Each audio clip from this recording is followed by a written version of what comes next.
Rock und Metal mit dem Mige Colatrulio. Radio Blitz, dein Webradio von Grenchen. Hallo zusammen, ich bin Mel, die Sängerin von Beyond Frequencies, wo neu auch auf eurem Lieblingssender Radio Blitz läuft. Salut Radio Blitz, da sind Fate of Faith aus der Ostschweiz und wir freuen uns riesig, dass wir hier bei eurer Sendung dabei sein dürfen, dem Blitzableiter. Hallo zusammen, wir sind Frantic Wingman und ihr hört den Blitzableiter auf Radio Blitz. Radio Blitz. Blitz, Blitz, Blitz, Blitz, Blitz. Genau, Radio Blitz habt ihr eingeschaltet, wenn ihr uns, wenn ihr mich jetzt hört. Und es freut mich mega, wenn ihr hier dabei seid, an diesem ganz speziellen 83. Blitzableiter. Es ist tatsächlich schon der 83. Und ich freue mich sehr auf eine ganz spezielle Sendung, wo ich gar nicht so viel muss schnurren heute, weil es hat andere Leute, die das für mich heute machen. Wir werden alles erfahren in ein paar wenigen Minuten. Also sehr viel Neues in meiner Sendung, aber etwas, was immer bleibt, ist der Startsong. Zu dem kommen wir jetzt gerade. Ich habe zwei Sachen, die ich von meiner letzten Sendung noch schnell nachwerfen will. Erstens mal habe ich ja in meiner letzten Sendung vor genau 2 Wochen Manuela vom Gravel Pit Festival dort zu Besuch gehabt. Und ich bin eingeladen worden, am Samstag dort an das Festival dürfen. Und ich empfehle euch also nächstes Jahr alle dorthin zu gehen. Egal welche Band das spielt, im Fall. Es ist das Ambiente, das ihr unbedingt gesehen habt. Ich hoffe, sie führen das nächstes Jahr wieder durch. Das ist absolut der Hammer. Unbedingt dort schauen. Gravel Pit Festival mal eingeben und dann seht ihr auch super Fotos auf den sozialen Medien. Das Zweite, was ich mich hier schnell nachwerfen von letztem Mal, ist ein lieber Gruß an John und eine grosse Entschuldigung. Der hat mir nämlich eine super Sprachnachricht gemacht, einen Wunschsong gewünscht, wie ihr das auch immer könnt bei mir in der Sendung. Und ich habe den einfach übersehen und darum wirf ich den gerade hinten nach, weil der passt nämlich noch ein bisschen weit in die Sendung rein. Hört mal, was er mir vor 2 Wochen durchgegeben hat. Amigo, ich frage jetzt nicht, wie es dir geht nach deinen Ferien, das wäre ein bisschen gemein. Aber so wie es tönt oder wie ich gehört habe, hast du eine super Ferien gehabt. Und das freut mich natürlich.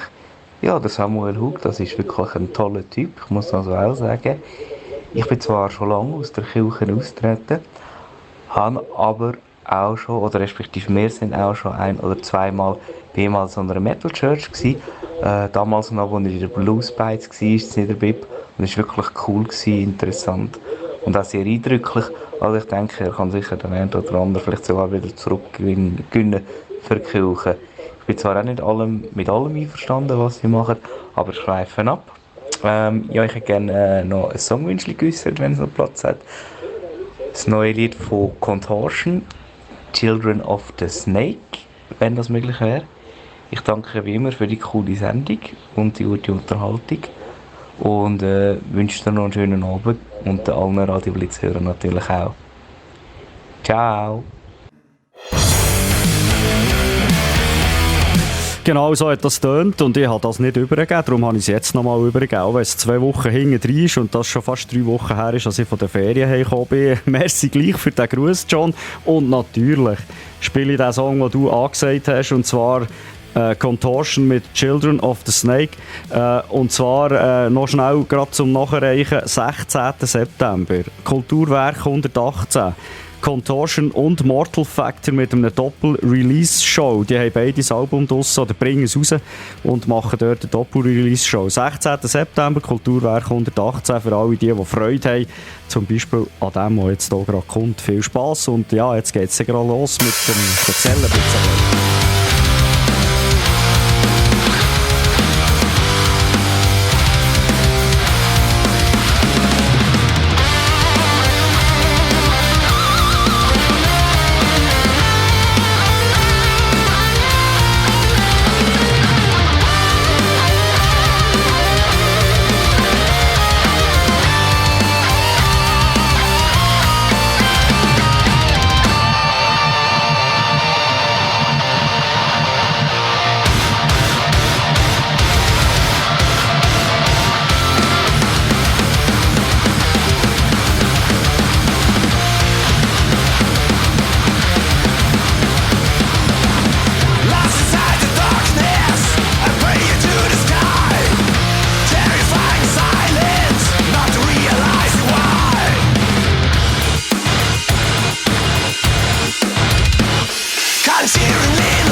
The Children of the Snake. Contortion habt ihr gehört. Das ist der Startsong in 83 Blitzableiter. Es ist der 22. Februar 2017, der 4. Blitzableiter, wo ich den Mann kennengelernt habe, der mir jetzt vis-à-vis hockt und wo ich jetzt nämlich das Mikrofon auftue und hier begrüße. Ciao Samuel. Sali Miku. 6,5 Jahre ist das her. Das ist unglaublich. Wer hat gedacht, dass ich überhaupt noch Radio mache und mein Blitzableiter mittlerweile 79 Sendungen später bist wieder bei mir. Es freut mich sehr, dass du da bist und du bist nicht ohne Grund da bei mir. Nein, es ist mega cool, dass wir hier zusammenarbeiten dürfen. Wir sind uns ja immer mal auch wieder begegnet unterwegs in der Szene und dass wir das Format Heavy Mental, eben den Metal Talk, den Metal Talk, dürfen hier bei dir jetzt im Radio miteinander veranstalten. Genau, wir kommen dann auch noch zu dem, nicht kurz zu dem, sondern wir kommen dann noch zu dem, aber kurz jetzt schnell zu deiner Person. Es hat sich einiges da bei dir persönlich, also jetzt nicht in Familie oder so, sondern was deine Arbeit betrifft in der Kirche und vor allem mit der Metal Church ist in diesen 6,5 Jahren wahnsinnig viel gegangen. Also kannst du uns einen kleinen Abriss geben in 2 Minuten? Ich versuche es weniger. Es hat sich einfach weiterentwickeln. Es war zwar eine Pandemie dazwischen, wo viele sich vorangestellt hat, aber wo ich sagen, wo uns auch kreativ hat werden lassen. Ich glaube, wir sind immer kreativ gewesen, aber auch ganz viele Entwicklungen auch beschleunigt hat, von wie könnte man auch eben Kirche sein und was bedeutet das für die Gemeinschaft. Und was sich vor allem sicher verändert hat, ist, dass ich bin nicht mehr nur noch normaler Pfarrer. Ich bin vorher in Niederbipp, wo ich halbe Teilzeit auch normaler Ortspfarrer war, sondern seit letztem Sommer das Vollzeit darf machen, einfach Pfarrer sein für die Menschen in der Metal-Szene. Da hat die Kirche ein Jahr gefunden und doch sie gesehen, was da entstanden ist. Das ist nicht einfach mein Verdienst, überhaupt nicht, sondern das haben wir mit anderen zusammen dürfen aufbauen und darf jetzt das als wieder freigesetzt worden, um als Pfarrer noch mehr Zeit dürfen investieren zugunsten der Menschen in der Szene. Und jetzt gibt es vielleicht Leute, die machen gerade ein riesen Fragezeichen und sagen, Metal und Kirche geht ja gar nicht. Das ist ja Teufelsmusik und all die Geschichten, die man da seit Jahren hört und kennt. Aber es ist ja so. Und ich bin ja schon mindestens 2, wenn nicht 3 Metal-Gottesdienste gesehen. Auch das gibt es.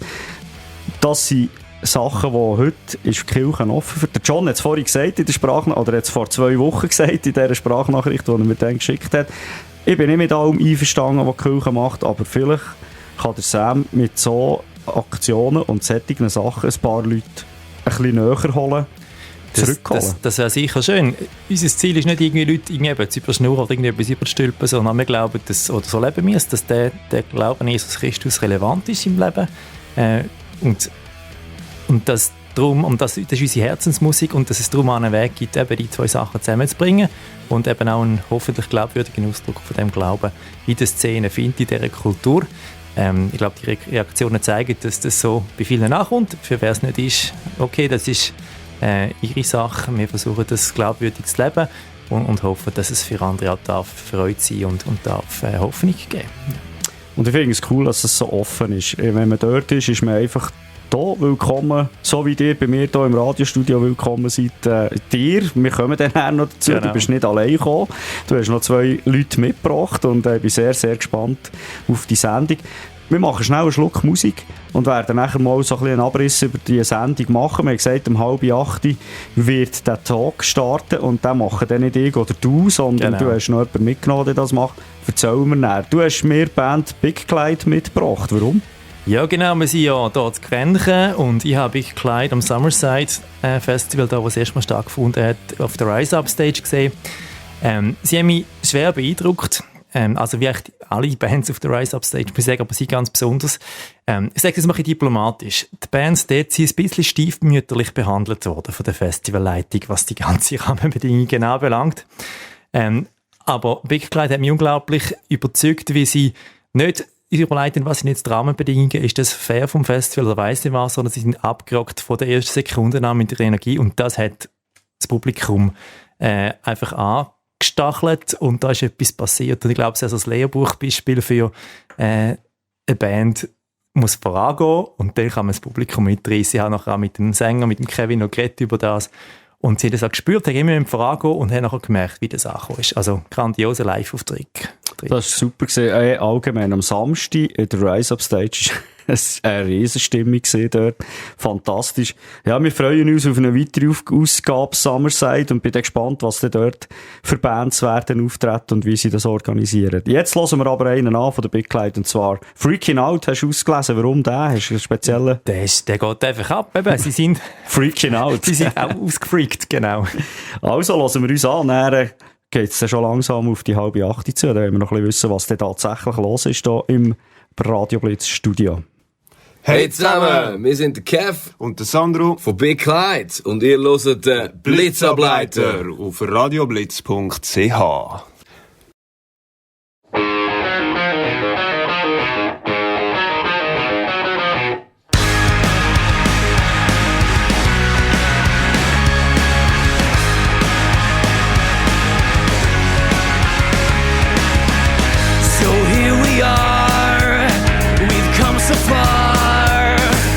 Far away from who we really are.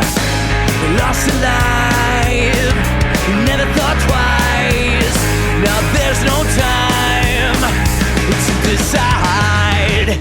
We've lost our way, been led astray, waiting for a sign, but now we're out of time. We are all freaking out. Freaking out, yeah, we are all freaking out. So won't you tell me what the fuck this is all about? Our world is turning, but fire's burning. It's time we move, time we start learning. Use our brains, not always run. All we do is march like robots towards the barrel of a gun. We've lost the way, been led astray, waiting for a sign. We're not out of time. We are all freaking out, freaking out. Yeah, we are all freaking out. So can you tell me what the fuck this is all about?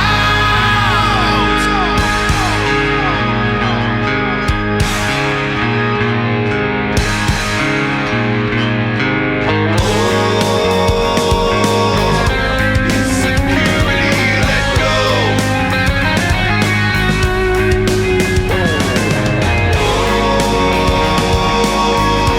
Sickening stress, let go.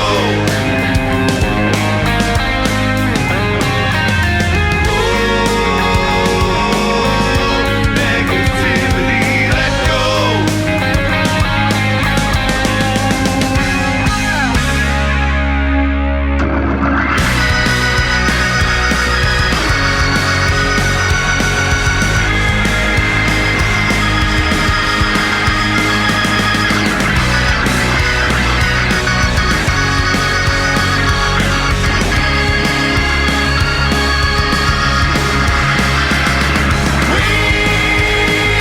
We are all freaking out, freaking out. Yeah, we are all freaking out, going crazy, crazy, crazy, crazy. We are all freaking out, freaking out, freaking out,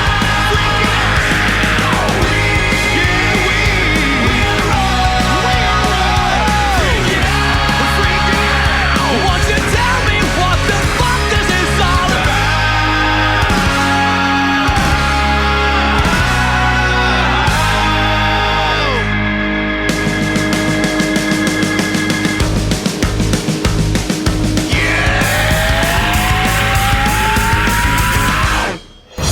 Der Blitzableiter.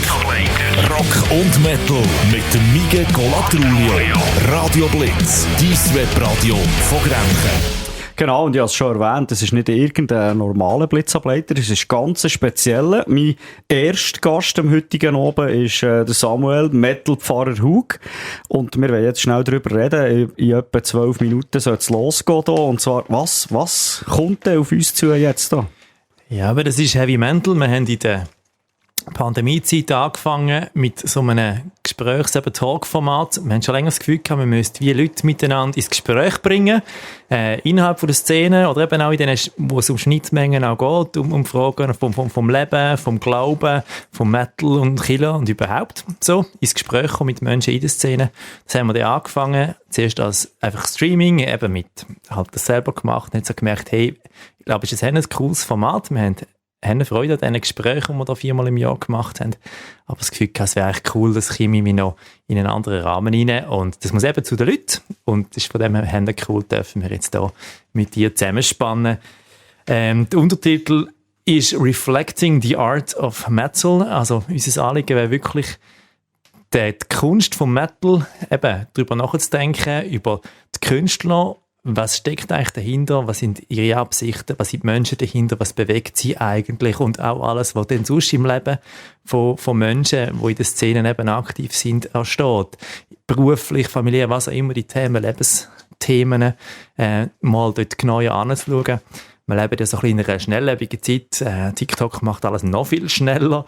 Und wir versuchen mit dem so ein bisschen wie auch, eine Möglichkeit zu geben, oder eben nicht nur die Fassade, die man auf Instagram sieht, sondern wer steckt eigentlich dahinter, dem nachher zu spüren und hoffe so eben tiefe das Leben irgendwie und der Glaube an Gott und die Welt irgendwie dem auf die Spur zu kommen. Finde ich eine coole Sache, habe ich noch nie gehört. Ich habe echt noch nie eine Sendung, wie habt ihr das bis jetzt gemacht eigentlich? Also wie meinst du, haben wir es gemacht? Also ohne Radio? Ja, eben, das ist natürlich das Schöne daran ist, dass Technik in den letzten Jahren ja sehr viel einfacher geworden ist. Also für die rauskommen, für mich ist es immer noch sehr kompliziert. Ja, aber es gibt Kanäle oder in dem Sinne. Ja, wir brauchen auch Leute, wir haben natürlich auch Hilfe gebraucht, die uns Menschen auf Bike geholfen haben. Aber in dem Sinne, wir haben eine 1,5-stündige Gesprächssendung schon gemacht, eben, wo ich eingestiegen bin, wo der Silas den Gast interviewt hat und das Ganze immer unterbrochen auch mit Musikstücken, wo der Gast ausgewählt hat, die irgendeine Bedeutung haben, so wird es auch heute Abend sein. Also wenn der Silas, der Ben Solberger, die zusammen ins Gespräch kommen. Was vielleicht auch noch speziell ist, der Silas ist selber ja auch Künstler. Er ist nicht nur einfach jetzt ein Interviewer, sondern selber jemand, der wie auch, das sagen jetzt hinter den Kulissen auch kennt und ich glaube, das gibt wie auch ganz spannende Gespräche, die eben auf Augenhöhe sind. Nicht nur einfach, ja, du wirst jetzt irgendwie ausgequetscht, journalistisch, sondern es ist eben ein Gespräch auf Augenhöhe zwischen Leuten, die sich irgendwie in der Szene engagieren und künstlerisch tätig sind. Und was auch speziell ist, das haben wir auch schon so gehandhabt, ist, dass es eben, wie es um das Gespräch miteinander geht, dass auch das Publikum sich einbringen kann. Also ihr, die jetzt zuhört, ihr könnt euch einbringen mit euren Fragen. Wenn euch etwas Wunder nimmt, euch aufgeht, dann stellt die Fragen. Ihr könnt das über die WhatsApp-Nummer vom Radio Blitz machen oder die WhatsApp-Nummer von der Metal Church. Ich denke, wir sagen sie dann noch einmal, bevor es wirklich losgeht. Ja, und die Fragen kommen nachher im Verlauf des Gesprächs gegen Schluss dann auch wären Teil von dieser Sendung sein. Genau, und zwar Fragen einerseits, wenn ihr eine Frage habt über die Metal Church selber, andererseits natürlich über einen Hauptgast heute, über Ben Solberger, wo dann nachher, das kann der Silas gerade machen, da tun wir gar nicht gross vorgreifen. Vielleicht gleich noch kurz, warum habt ihr ihn ausgelesen für die erste Sendung bei mir im Radio Blitz Studio? Ja, aber wir haben ja jetzt schon, ich muss jetzt selber überlegen, es ist jetzt schon das 4. Jahr, wo wir dran sind. Wir haben in dem Sinn schon 8 andere Gäste schon gehabt. Ich habe den Ben kennengelernt, eben als Gitarrist von Distant Past. Und einfach gemerkt, er ist eine spannende Person. Eben, ist noch ein ganz neues Thema, eben auch mit seinem Hintergrund als Glücksforscher, als Psychologe, wo man das Gefühl hat, das ist einfach spannend. Es ist so wie halt eine Frage von, also ähnlich wie bei dir, gewisse Gäste, eben, laufst du irgendwie über einen Weg, hörst davon und so bin ich immer, ich bin im Gespräch ja mit Menschen in der Szene, bin unterwegs bei den Leuten und schnappe Geschichten auf und lerne Leute kennen und dann ist die Frage, wer hat vielleicht etwas zu sagen, wer hat etwas im Kasten, wo doch irgendwie die Leute in der Szene müssten hören. Und es war sehr einfach gewesen, als ich mich beim Band gemeldet habe. Ich glaube, innerhalb von, also es war kein halber Tag gewesen, habe ich einen Handtag gehabt. Ich bin dabei, genau, und den Rest klären wir unterwegs. Darum ist Hände cool. Aber das ist eine Frage sicher vom Beziehungsnetz, wo gewachsen ist und weiter darf wachsen in der Szene. Also da freue ich mich auch sehr drauf und ein sehr, sehr interessantes Thema, das sich rausgeht aus dem Job von Ben Solberger. Werden wir dann hören. Das Thema Glück wird sicher ein Riesenthema sein in diesem Gespräch. Nicht nur, aber wir werden über das reden. Band Ryzen hast du noch ausgelesen. Wir machen noch schnell einen Schluck Musik, bevor wir dann nachher das Feld hier langsam räumen für die zwei. Genau, wir haben Ryzen im Frühling bei uns, im Anschluss an einen Gottesdienst, dann habe ich Sanctum im Soho live auf der Bühne gehabt. Ich habe sie mitgebracht, weil ich finde, man kennt ja schon Bands oder mit Mann- und Frauengesang, aber so das, was man oft heute sieht, ist halt so der Beauty and the Beast Ansatz. Du hast irgendwie die schön symphonische Frauenstimme und der Grummli-Band als Mann, als Antagonist, sage ich mal. Und bei Ryzen, die machen das quasi klassisch mit zwei kleinen also Sänger und Sängerin. Und ich finde Henne cool. Also es gibt sonst kaum, sicher nicht in der Schweiz. Und es funktioniert Henne cool. Darum habe ich gefunden, das muss man mal hören. Einfach eine Band, die Mann und Frau clean und grandios singt. Ryzen hat er bei mir schon gehört. Ich habe einen Song, also nein, du hast einen Song ausgelesen, den ich jetzt zufälligerweise noch nie gespielt habe. In the End. Und den hören wir uns an. Und nachher, ja, haben wir ja noch eine Minute Zeit. Und dann müssen wir dann übergeben, dass das auch richtig so ist, wie das mal geplant war. Hier kommen sie also, Ryzen. Hallo zusammen, da ist der Matt von Ryzen. Ihr hört den Blitzableiter auf radioblitz.ch. Das immer zur Primetime am Mittwochabend mit dem Miku. Stay tuned.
Das also Ryzen mit In the End. Was für ein geiler Song, darf ich sagen. Also, ja, zwischendurch kommen wir auch so Wörter raus, gell, Sam? Das entschuldigst du natürlich. Nichts gegen geil. Hey, los jetzt. Wir sind 20 Sekunden, sollten wir unsere Mikrofons freigeben. Wir müssen noch schnell durchgehen. Es ist tatsächlich so, ihr könnt hier interaktiv mitmachen in dieser Sendung. Und zwar lassen wir jetzt erst das Interview durchgehen. Und wenn euch eine Frage in den Sinn kommt oder denkt, hey, warum fragt der nicht das würde mich jetzt interessieren. Oder wenn ihr eine Frage habt zu Radio Blitz oder zu der Metal Church, dann stellt doch die. Meine Studionummer, wo ihr direkt drauf könnt, ist 079 930 55 88. Schreibt ein WhatsApp oder eine Sprachnachricht, die ich gerade über einen Sender lassen kann. Und die Nummer von der Metal Church gibt der Samuel durch. Ja, das ist 079 739 09 59. 079 739 09 59. Also, ihr habt zwei Varianten, es gibt keine Entschuldigung. Genau. Also, wenn etwas ist, meldet mich dort und schreibt dort drauf, wenn ihr eine Frage habt. Und jetzt gibt es sogar einen Jingle für das Heavy Mental. Das macht mir die Arbeit noch ein bisschen leichter. Und dann können wir hier nämlich jetzt übergeben an Silas und an Ben und ich freue mich auf einen spannenden Talk hier. Also, bleibt dran auf Radio Blitz und ja, ich bin gespannt, was da kommt.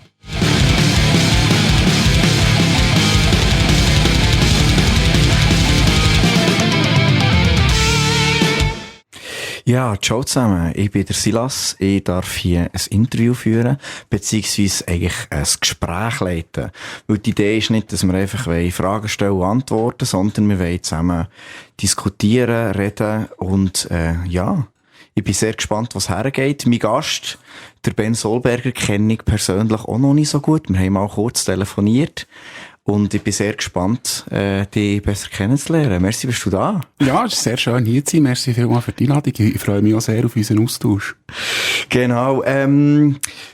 Das ist ja vorher schon so ein bisschen erklärt worden, was die Idee ist von dieser Übung hier. Und es geht ein bisschen darum, dass wir inspirieren, wir wollen Leute dazu bringen, nachzudenken. Wir wollen Leute dazu bringen, den Metal nicht einfach nur zu konsumieren, sondern irgendwie auch ein bisschen hinter das Fragen und etwas Neues über sich selber, über die Welt und so weiter zu lernen.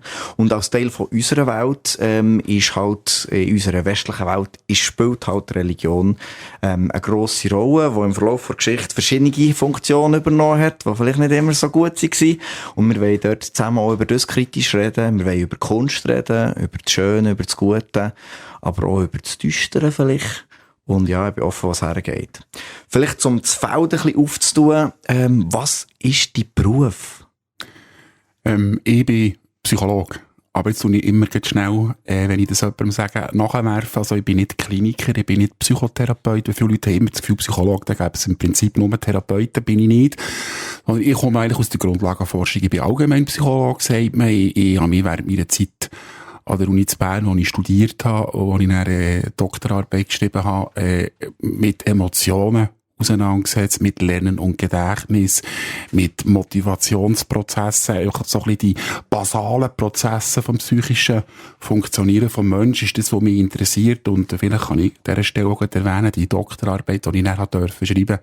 Mein Chef hat mich einfach mein Zeug machen, glücklicherweise, im wahrsten Sinne des Wortes. Da ist es um die emotionale Wirkung von Musik auf den Menschen gegangen. Ja. Und die siehst du ja nicht nur eben als Fachmann aus der objektiven, wissenschaftlichen Perspektive, sondern du hast ja einen ganz direkten Zugang zur Musik. Und was ist das für einen?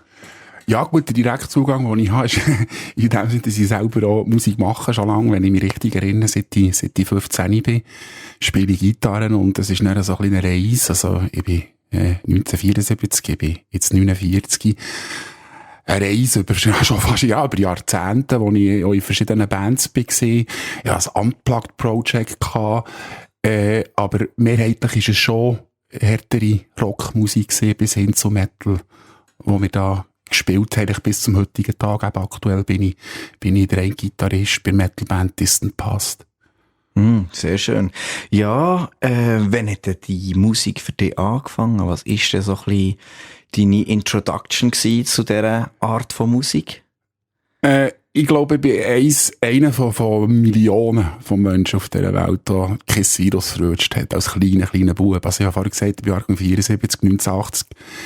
ist ein Mask rausgekommen von Kiss und wenn ich mich richtig erinnere, ist eine ganz lustige Story, ist das so gewesen, ich bin dann mit der Mama einkaufen zu Coop und er hat es auch, wenn man die Kasse zu ist rechts, ist das Regal gesehen mit den Platten und dann habe ich das Single gesehen, Talk to Me, aber B-Seite hören wir uns jetzt an, Naked City. Und ich glaube, ich habe wirklich meiner Mutter eine Szene gemacht, im zarten Alter von 6, bis sie den 5 lieber aufgeworfen hat und mir das Single gekauft hat.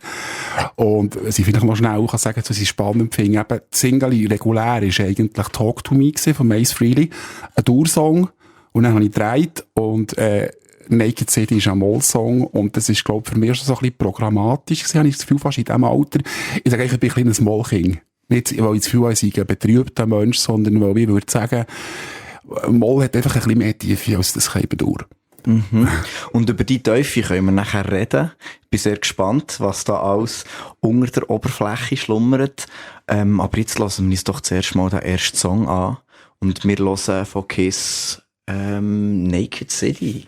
Genau, eben B-Seite.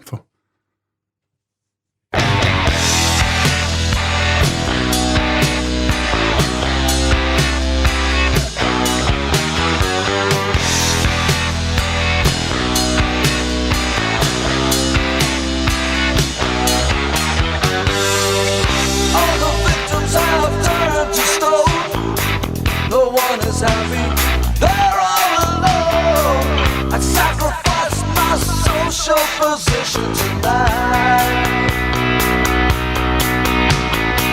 And young millionaires and lonely people with lonely stares. I'm not looking for love and I'm lost in this night. In the naked city, there are 10 million stories. I'm not looking for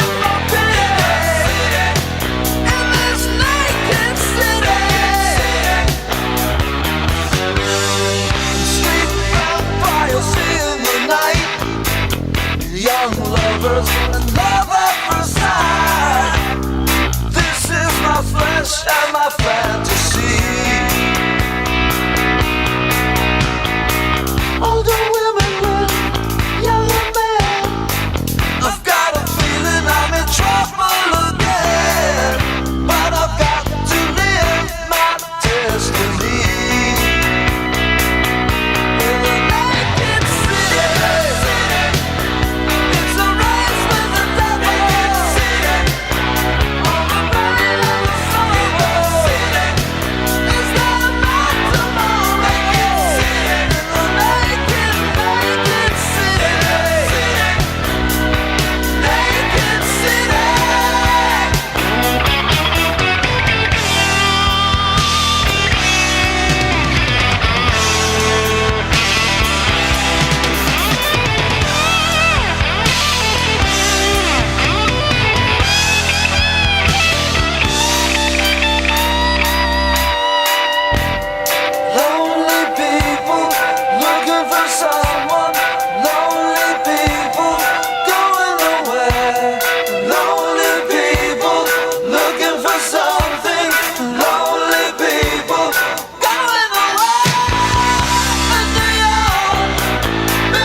Der Blitzableiter. Rock und Metal. Mit 6 Kiss, der Einstieg. Du hast vorhin schon erwähnt, Dur und Moll. zwei Seiten vor gleichen Medaille quasi. Es kommt darauf an, wo der Tonleiter das man anfängt wahrscheinlich, gell? Für die selber Musik machen. Und du hast gesagt, dass das Mollige, das Tiefe, dass dich das fasziniert hat. Wann hast du das erste Mal so richtig im Leben gemerkt, es ist eben nicht nur gegen Dauer? Und was hat das mit dir gemacht? Und mit deiner Musik vielleicht auch?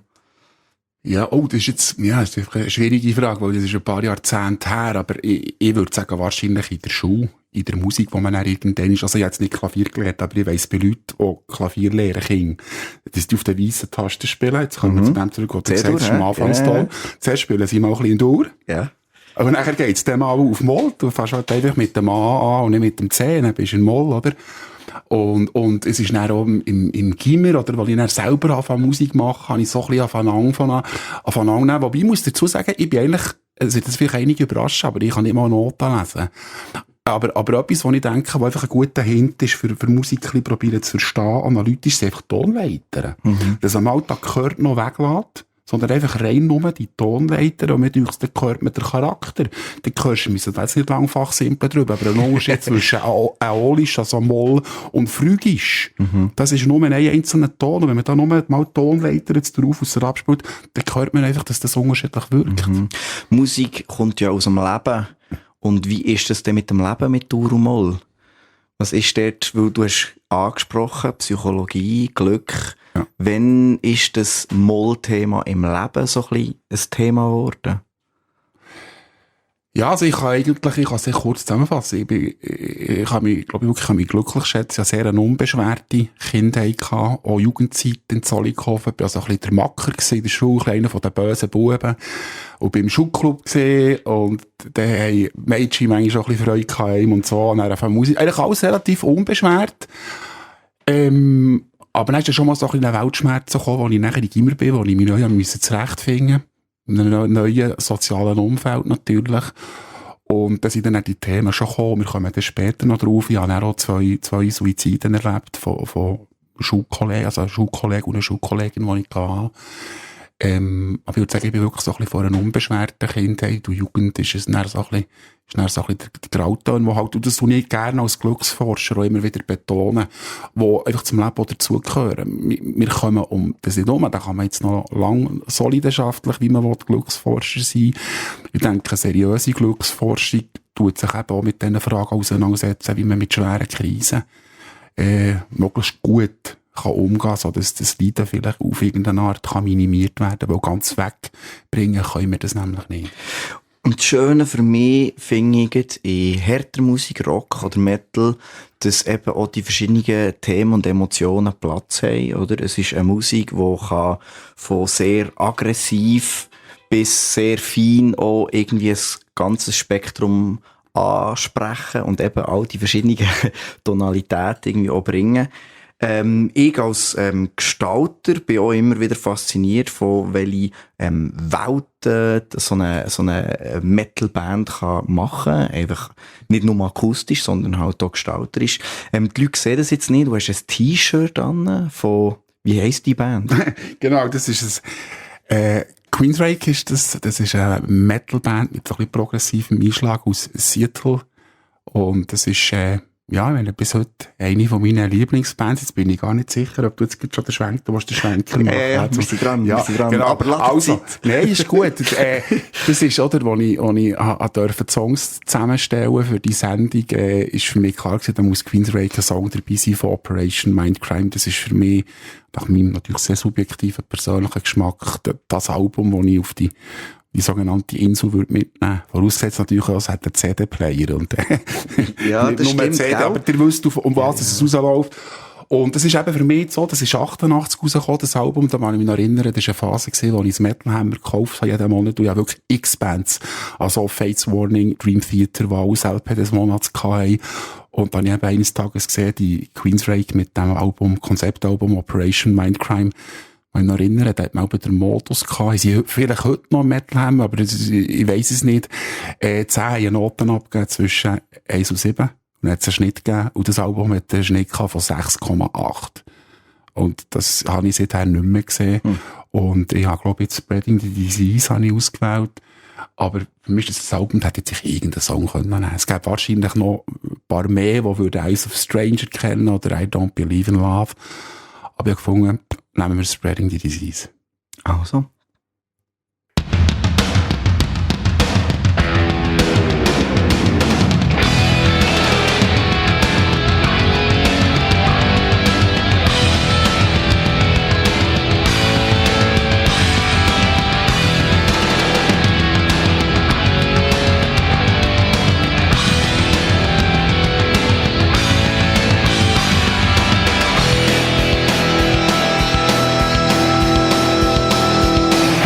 Always brings me what I need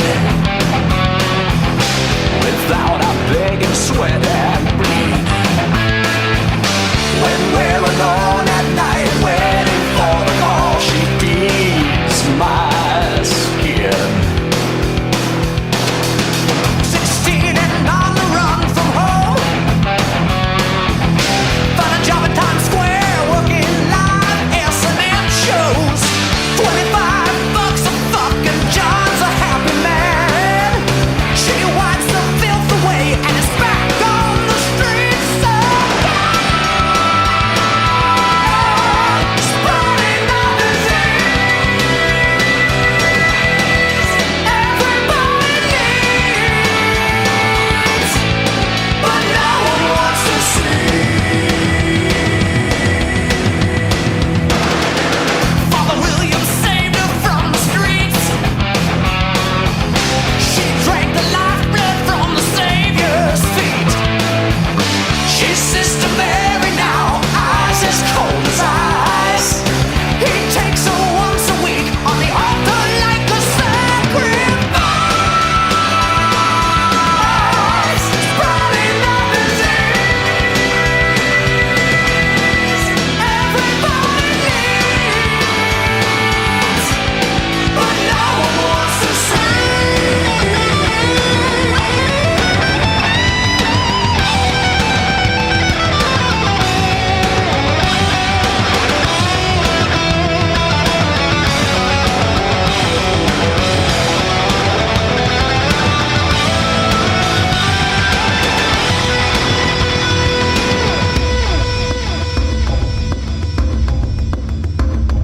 Religion and sex are power plays. Manipulate the people for the money they pay. Selling skin, selling God. The numbers look the same on their credit cards.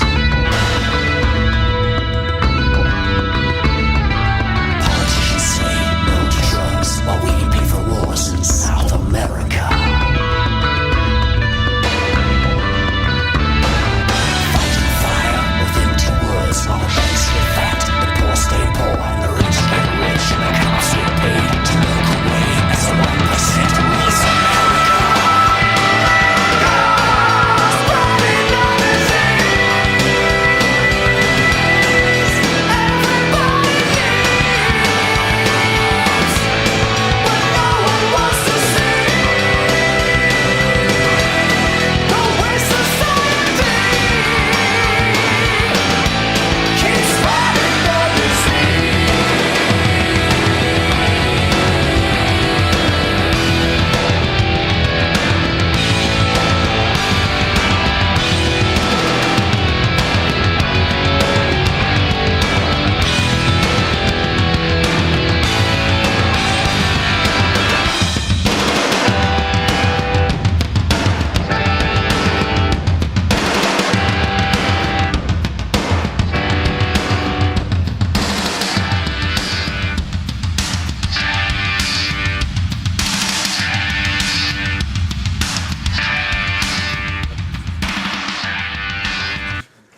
So, das also Queensryche ist das gewesen. Und wir geben noch schnell die Nummern durch, wo ihr, wenn ihr eine Frage habt, entweder an Metalpfarrer oder natürlich an Ben Solberger, könnt durchgeben. Entweder zu mir ins Studio auf 079 930 55 88, eine Sprachnachricht, oder einfach eine schriftliche Nachricht, oder Genau, zur Streaming-Nummer von Metal Church, das wäre 079 739 0959. 079 739 0959. Ganz viel 9. Ganz viel 9 dort und ich gebe wieder an Silas und an Ben für den weiteren Verlauf von diesem Interview. Genau. Jetzt haben wir ja gerade ein Stück gehört, wo du sagst, das wäre ein Song für die einsame Insel. Warum? Gut, bei Queensrÿche, es ist... Ich denke, es gibt viele Bands, es betrifft jetzt so gut Kiss, jetzt vielleicht allgemein, vielleicht, ja, aber das Naked City oder die Songs, die man kennt, das Love Gun, das Detroit Rock City oder jetzt so das Spreading the Disease, ist für mich einfach Musik, die Energie hat, die Power hat, aber die im Prinzip unglaublich harmonisch schon ist. Also es ist nicht so, dass ich nicht an Sepultura oder Slayer auch Freude habe. Aber ich glaube einfach wirklich, ich komme schon eher von dieser Musik her, wo eigentlich sehr harmonisch ist, eigentlich sehr schön ist, aber eben gleich auch einen gewissen Groove hat. Und wenn es jetzt vielleicht Leute gibt, die jetzt denken, jetzt redet er nur über Metal, wird jetzt gleich auch schnell einschieben. Ich meine, es gibt auch Songs wie ein Beat It oder ein Billie Jean von Michael Jackson. Das sind pure Moll-Songs. Und dann wird es aber eben für mich als Musikpsychologe spannend, weil dann wird doch niemand sagen, das ist traurig. Es ist zwar Moll, aber es hat eben einen gewissen Groove, es hat ein gewisses Tempo, es hat Gitarre drinnen und es zieht, oder das empfindet das der Hörer im Schnitt nicht als traurig, aber es hat einfach eine gewisse Tiefe. Was ist das für ein Phänomen, dass viele Leute, wenn es eben darum geht, einen Song auszuwählen für auf die einsame Insel, einen Song wählen, der sie glücklich macht, wo der Song aber selber eigentlich traurig ist? Wie funktioniert das Paradoxon, dass man mit trauriger Musik irgendwie kann ein gutes Gefühl entwickeln kann? Ja, das wird jetzt vielleicht gar nicht so überraschen, aber da gibt's effektiv sogar in der philosophischen Literatur Abhandlungen von dieser Thematik. Und da wird zum Beispiel argumentiert, dass zwar die Musik selber schon einen Ausdruck hat von Traurigkeit, aber der Hörer, wenn er das hört, die Musik, nachher nicht selber auch traurig, das ist nicht das Gleiche, wie wenn die Hamster gestorben ist. Oder? Traurigkeit ist ja in dem Sinn nicht real, sondern sie wird eben künstlerisch in dem Sinn dargestellt. Was aber natürlich nicht ausschließt, dass man, auch wenn man sehr traurig ist, traurige Musik kann hören, für sich dann wirklich in die Traurigkeit noch mehr reinzugeben, im Sinn von einer Katharsis, oder? Dass es einem dann vielleicht wieder besser geht. Also es ist eine unglaublich spannende, aber es ist auch eine unglaublich komplexe Thematik, wie ich dann noch gemerkt habe, als ich mich mit dieser Musikpsychologie auseinandersetze. Also eben das Wort Katharsis finde ich ein sehr spannendes, weil es eben so einen sehr interessanten Prozess eigentlich versucht zu beschreiben, wo man durch etwas durchgeht und durch diesen Prozess wie eine Veränderung passiert und es ist so wie eine Abhandlung. Und ich habe manchmal das Gefühl, dass gerade im Metal-Bereich passiert sehr viel solches, also so Handlungen auf Bühnen, inneren Gruppen zum Beispiel in der Art, was man wie mitsingt oder wie man sich bewegt oder so, dass es so wie eine Verarbeitung auch kann sein. Also ich kann mir gut vorstellen, dass so Leute an Konzerten oder so eine bestimmte Zuflucht erleben, wo sie wie ihre Gefühle irgendwie rein tun. Was ist dein erster Konzertbesuch gewesen? Wo hast du das erste Mal so Musik, nicht nur eben daheim mit Kopfhörer oder einem Plattenspieler, sondern so das Miteinander erleben von Musik? Also, ist ja lustig, weil ich habe vorher Metal Hammer angesprochen, den ich dann gekauft habe als Teenie. Und eine von diesen Bands, wo ich dann noch aufmerksam wurde, dank Metal Hammer, die LP des Monats kreiert hat, das war Wasp mit The Headless Children. Und ich bin dann, wenn ich mich richtig erinnere, bin ich 15 gewesen, relativ liberale Eltern gehabt, würde ich jetzt mal sagen, je nachdem, wie man es anschaut. Dann mit den Kollegen ins Volkshaus auf Zürich dürfen gehen an das Wasp-Konzert und der Opener war The Heretic, also The Lost Child, und das ist in dem Sinne das Stück, das wir uns jetzt anhören. Der erste Song, den ich in meinem Leben live gehört habe, im Volkshaus Zürich 1989, Wasp.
Blitzableiter.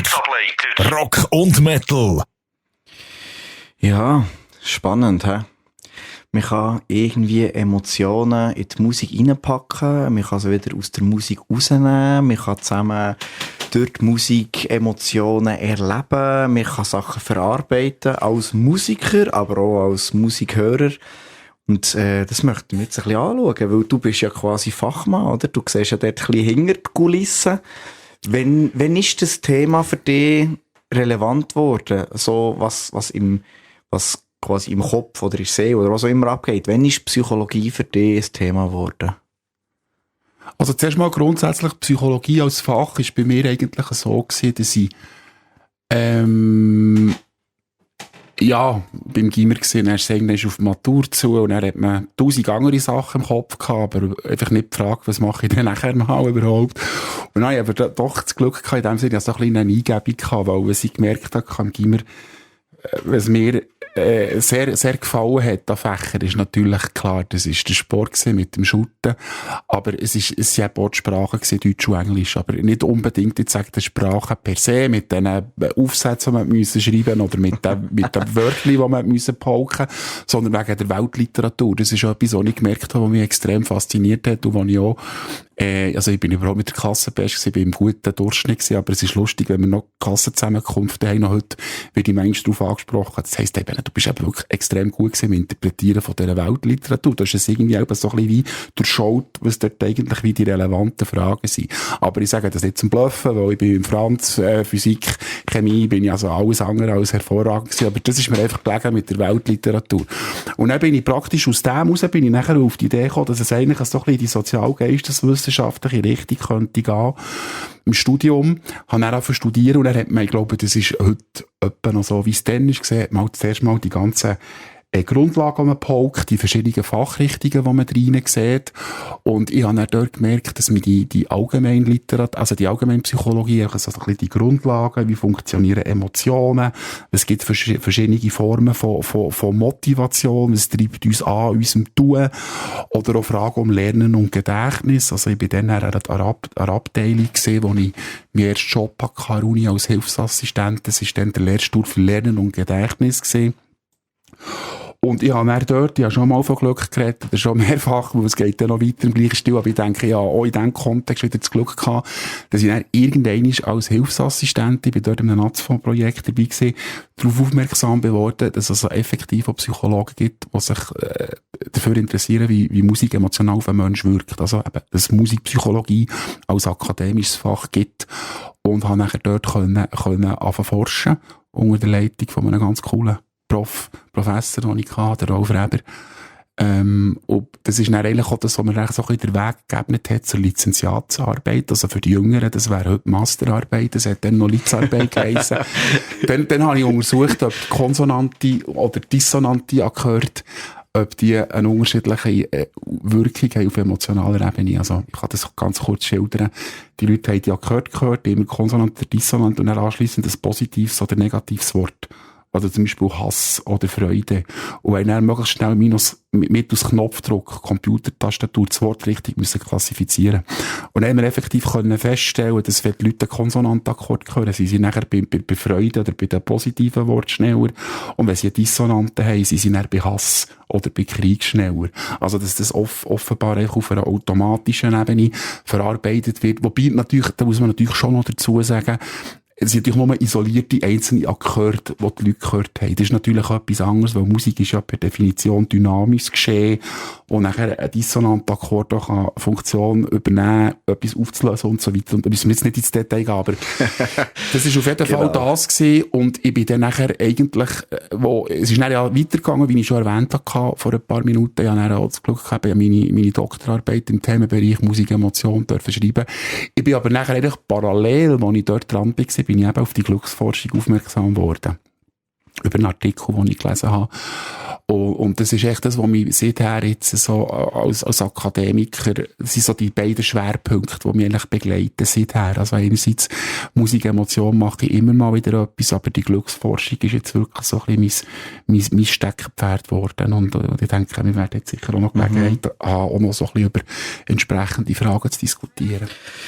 Es ist ja aber eben so, wie wir schon geredet haben, eben, es ist nicht nur Dauer, es ist eben manchmal schon mal und es ist eben nicht immer Glück, wie du beschrieben hast, wie sich das eine zum anderen fügt, sondern wir machen ja leider, aber es gehört einfach zum Leben dazu, immer wieder Beobachtungen, dass das Glück eben manchmal wie nicht aufgeht scheint und haben Fälle in unserem Leben oder im Leben von Freunden, wo wir sehen, dass es eben nicht immer so klappt. Und ich habe das Gefühl, das ist auch etwas, wo etwas sehr Einschneidendes ist. Du hast es schon ein bisschen angetönt gehabt, wegen Suizid. Was hat das mit dir gemacht?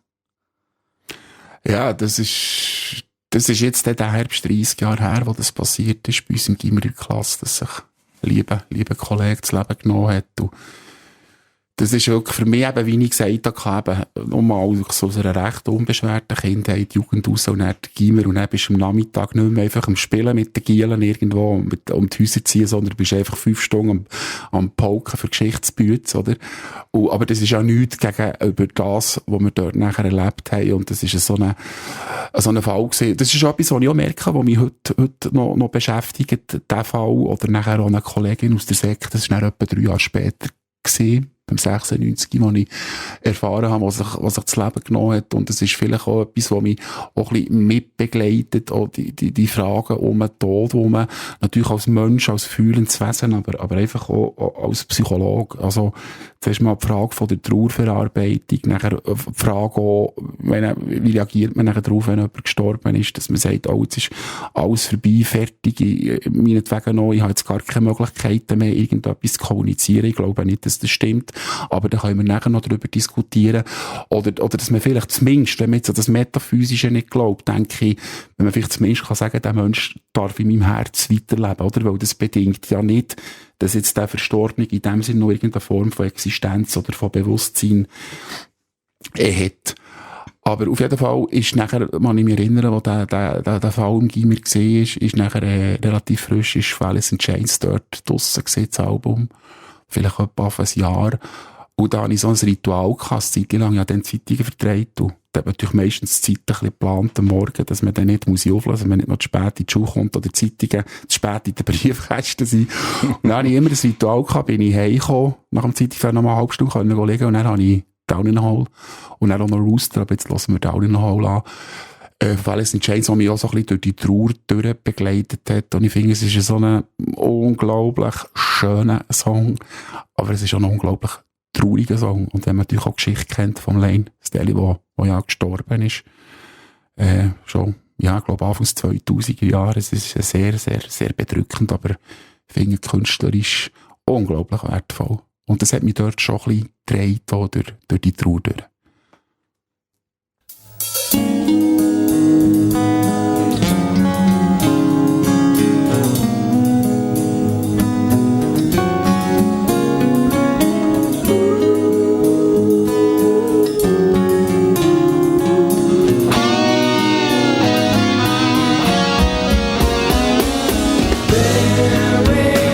Softly in this world.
I said, oh, I wanna be inside of you.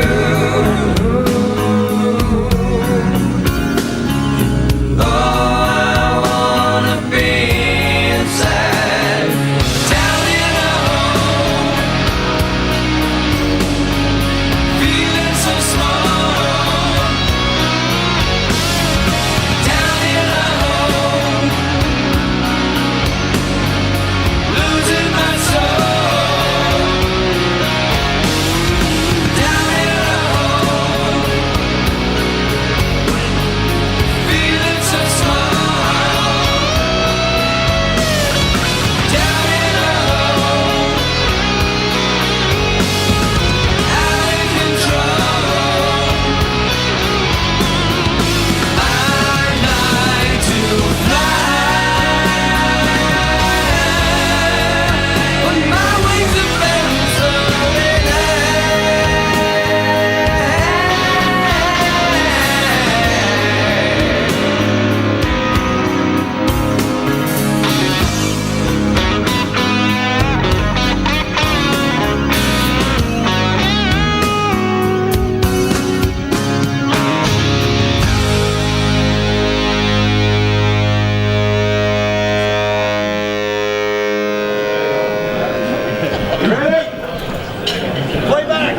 Oh, das ist nicht der, den ich haben wollte. Der kommt dann später noch. Den ziehen wir jetzt gerade wieder runter und ziehen dann wieder rein. Sorry, Sam, da läuft etwas in diesem Gespräch. Ja, mega, es geht in die Tiefe, aber vielleicht gibt es Sachen, die euch bewegen und darum gibt es unsere WhatsApp-Nummer 079 739 0959 079 739 0959 oder über das Radio Blitz Studio Nummer, die ihr schon kennt, 079 930 55 88. Dann seid ihr direkt im Studio verbunden und dann könnt ihr dort eure Fragen stellen an Silas oder vor allem an seinen Gast, an Ben Solberger.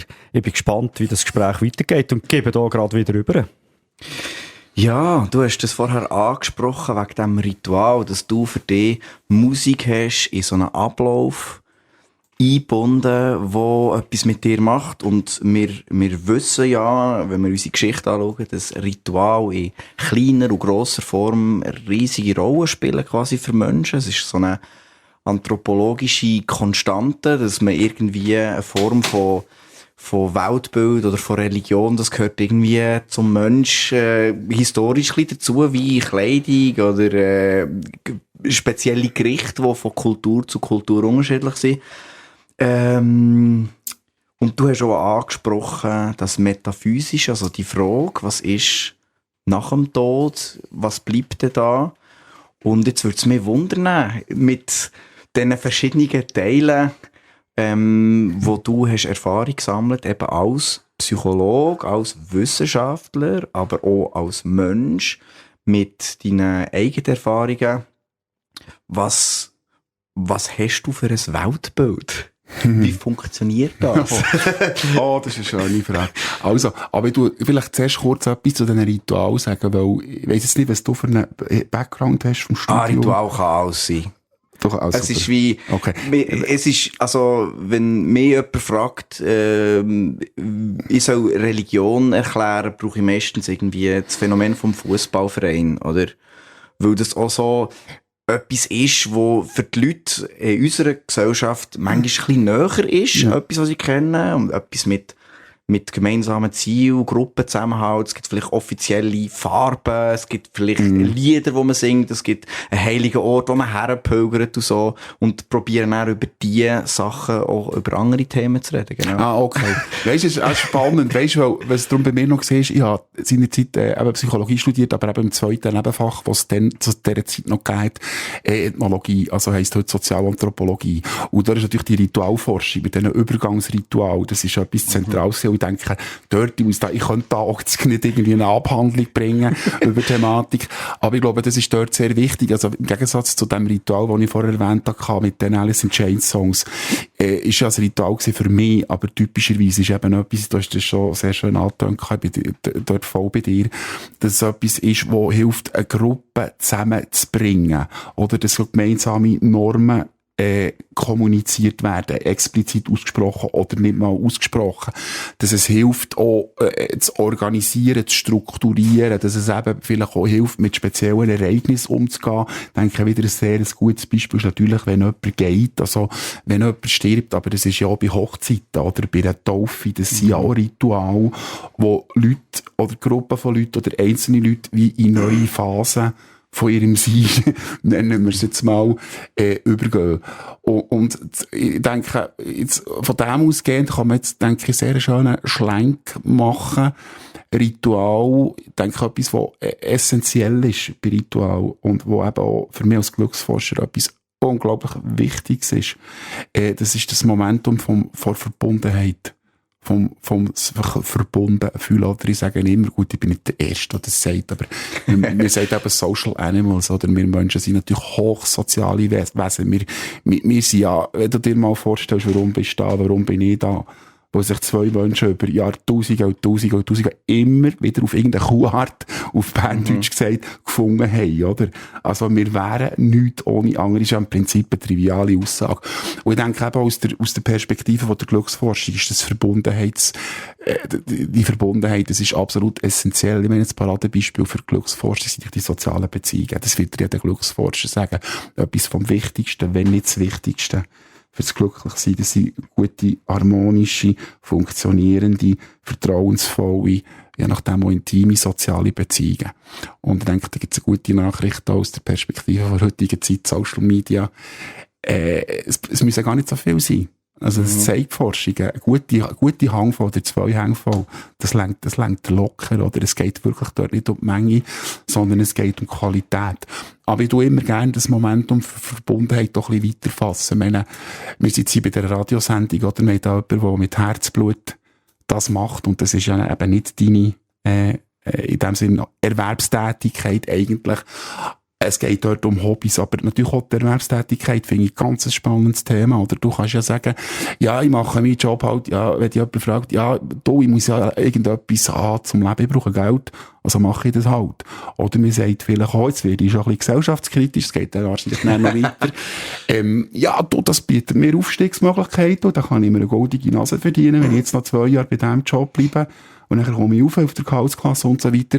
Oder du sagst, ich habe meine Berufung. Also das heisst, identifizieren, ich verbinde mich geistig mit dem, was ich an sich mache.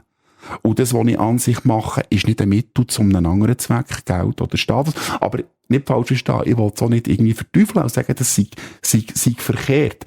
Aber der Fakt ist halt einfach, dass die Forschung klar zeigt, im Prinzip aus der Arbeitspsychologie, die Leute haben die höchste Arbeitszufriedenheit und Lebenszufriedenheit, die ihre Berufung finden.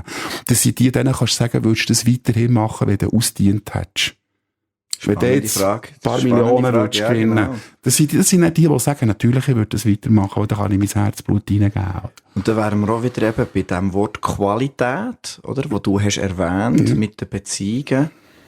Weil eben 1000 Leute kennen, aber kennen davon wissen, wenn ich mal ein Problem habe, Nacht um 3, wem kann ich anrufen? Und das, ja, da bleibt vielleicht nicht mehr so viel übrig, aber das sind die halt eben die Qualität richtig auch haben.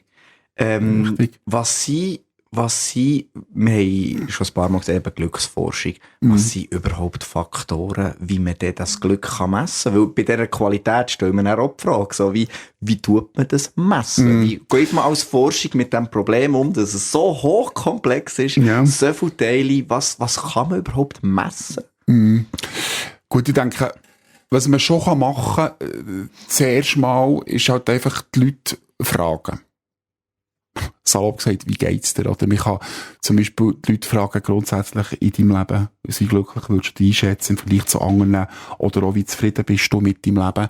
Und dann etwas, wo ich einen interessanten Ansatz finde, wo man die Leute auch fragt, aber dann tut man im Prinzip echt zu zufälligen Moment über eine bestimmte Zeitspanne, tut man sich eigentlich, früher hat man sie anpiepset, heute würde man dann mit einer App oder etwas zukommen, wo sie dann angeben, wie sie sich fühlen. Und dann tut man im Prinzip über einen bestimmten Zeitraum, schaut man, wie häufig ist das Erleben von positiven Emotionen versus negativen Emotionen. Und da ist man nachher auch über spannende, so mathematische Ansätze drauf gekommen, dass man sagt, ein glücklicher Mensch ist einer, der mindestens ein Verhältnis von 3:1 hat im Erleben von positiven zu negativen Emotionen. Und das zeigt eben auch wieder, es geht ohne negative Emotionen nicht. Also auch Leute, die sich als sehr glücklich einschätzen, kommen eben um ein gewisses Maß an Leiden, sage ich auch, einfach nicht drum herum, sondern es ist halt wirklich eine Frage vom Maß. Und nachher vielleicht noch kurz, was ich auch gut finde, oder ein bisschen dafür spricht, dass dort wirklich an diesen Massen etwas dran ist, an diesen Subjektiven. Man kann nachher die Aussagen von den Leuten selber in Verbindung bringen zu Aussagen von den Anstehenden, die einschätzen, wie glücklich ist jetzt mein Partner oder wer auch immer, und stellt dort fest, man hat eine recht gute Übereinstimmung, man kann Cortisol-Level messen im Blut, also Stresshormon, und sieht, Glückliche haben weniger Cortisol, man hat Gehirnaktivierungsmuster und so weiter. Also es gibt mittlerweile auch viele Leute so ein bisschen aus der biologischen Psychologie, die so ein bisschen die Korrelate vom Glücklichsein und probieren eigentlich wie im Körper zu messen und festzustellen. Ein Thema, das im Zusammenhang mit Glück ja immer wieder so in den Medien kommt, ist ja, was macht einem glücklich? Und dass einem Geld nicht wirklich dringend automatisch glücklich macht, ist ja eigentlich ein Riesenthema. Ja. Und du hast vorhin die Arbeit erwähnt und die Erfüllung in der Arbeit. Ja. Was hast du das Gefühl, an was für Punkte kann man sich besser orientieren, wenn man irgendwie durch den Dschungel an materialistischen Versprechen, die unsere Gesellschaft aufbaut, wie kann man mit dem umgehen? Was gibt es da für Strategien? Weil ich finde, ich begegne immer so viele Leute, die wollen mehr und schneller und besser, und sind aber ironischerweise auch die Leute, die nicht auch wirklich viel glücklicher sind als die anderen. Ja. Gibt's da irgendwie eine Perspektive aus der Forschung? Ja, ich glaube, jetzt bringe ich einen für den Samuel. Der hoffentlich freut Lukas 17,21. Das Reich Gottes ist inwendig in euch. Oder am Apollo-Tempel zu Delphi, erkenne dich selbst, Neil Donald Walsh aus der esoterisch-spirituellen Literatur. Wenn du nicht nach innen gehst, dann gehst du leer aus. Und das ist im Prinzip genau das, was ich nochmal in anderen Worten, was ich vorher gesagt habe, es ist in dir innen, oder du. Es sagt dir niemand, das ist deine Berufung oder das, sondern das ist dein Job, das ist das, was du in dem Sinne darfst, jetzt sehr positiv formuliert. Oder auch, wie du deine Freizeit gestaltest, wie du deine Beziehungen gestaltest, wer deine Freunde werden. Das ist eigentlich wie die Möglichkeit, die du hast, aus dir innen raus, aus deinem Potenzial, aus deinen Stärken, aus deinen Interessen, aus deinen Werten. Und ich denke, das ist eigentlich so ein bisschen wie für mich, also ein bisschen wie eine Schlussfolgerung aus dieser Glücksforschung. Eben auch wenn es um die Kritik am sehr materialistischen Denken geht, weil das ist am Schluss, ich habe mich ja daheim auch Gitarre, das ist ja nicht der Punkt. Aber das Ding ist, ich habe Freude am Spielen. Ja, und das sind auch Werkzeuge, die vielleicht etwas machen können, wo du dir auch dein Glück auf eine Art auch ein bisschen kannst irgendwie abholen oder so. Ich sehe Musik oft so als Träger von etwas. Und wenn man dann irgendwie Musik machen kann, dann kann man irgendwie auch probieren, das Glück anzuzapfen. Talking about music. Du machst eben auch selber Musik. Du hast es ganz am Anfang angetönt. Du hast verschiedene Bands und du hast verschiedene Sachen musikalisch gemacht, und im Verlauf von Jahren sind auch verschiedene Bands sicher gekommen, die dich geprägt haben. Und du hast uns ja ein paar Songvorschläge quasi mitgebracht. Und einer davon wäre von Alter Bridge Metalingus, wo du gesagt hast, das sei so ein bisschen neuerer Metal, der dich geprägt hat. Was kannst du dazu noch sagen? Ja, ich einfach nicht wollen, dass jetzt da die Leute, vor allem die Jüngeren, die da zulassen, denken, das ist so ein alter Sack, kommt da nochmal mit den 80er Sachen und dann noch Anfangs 90er alles in Chains und dann ist fertig, oder? Weil, ja, natürlich 80er, da könnten wir tagelang Sachen hören, die ich super finde. Aber ich denke wirklich, Alter Bridge ist so eine Band, die jetzt eben gemessen an meinem Alter, ein bisschen später, oder ja, wo ja auch ein bisschen später sind aufgekommen, oder? Die jetzt in den 80er noch nicht, die sind, glaube ich, irgendwann mal Ende 90er ungefähr sind die gekommen. Und das ist eine Band, die ich glaube, das erste Mal gesehen habe, so die View in einem Festival noch mit Queensrÿche zusammen, wo mich einfach extrem beeindruckt hat, weil ich würde sagen, es ist so die Grundstimmung in der Musik, wieder die Tiefe, die Energie, aber eigentlich auch das sehr, sehr Harmonische ist wieder da, wie bei den Songs, die wir bis jetzt gehört haben, aber es kommt noch so ein bisschen ein moderner Touch eben dazu, von der Spielart her, würde ich jetzt argumentieren.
Ja, du hast vorher angesprochen, eben das Metaphysische, wir haben es zweimal tangiert, sind noch nicht ganz ins Thema rein. Es ist auch ein schwieriges Thema, oder? Es ist ein Thema, das ziemlich abstrakt ist und schwer zugänglich. Es gibt Zugänge aus verschiedenen Ecken und ich als sehr kritischer, skeptischer Mensch habe mit allen Zugängen riesige Fragezeichen, aber, und das ist auch der Grund, warum ich es eben so spannend finde, ist, es ist etwas, das einem halt einfach beschäftigt.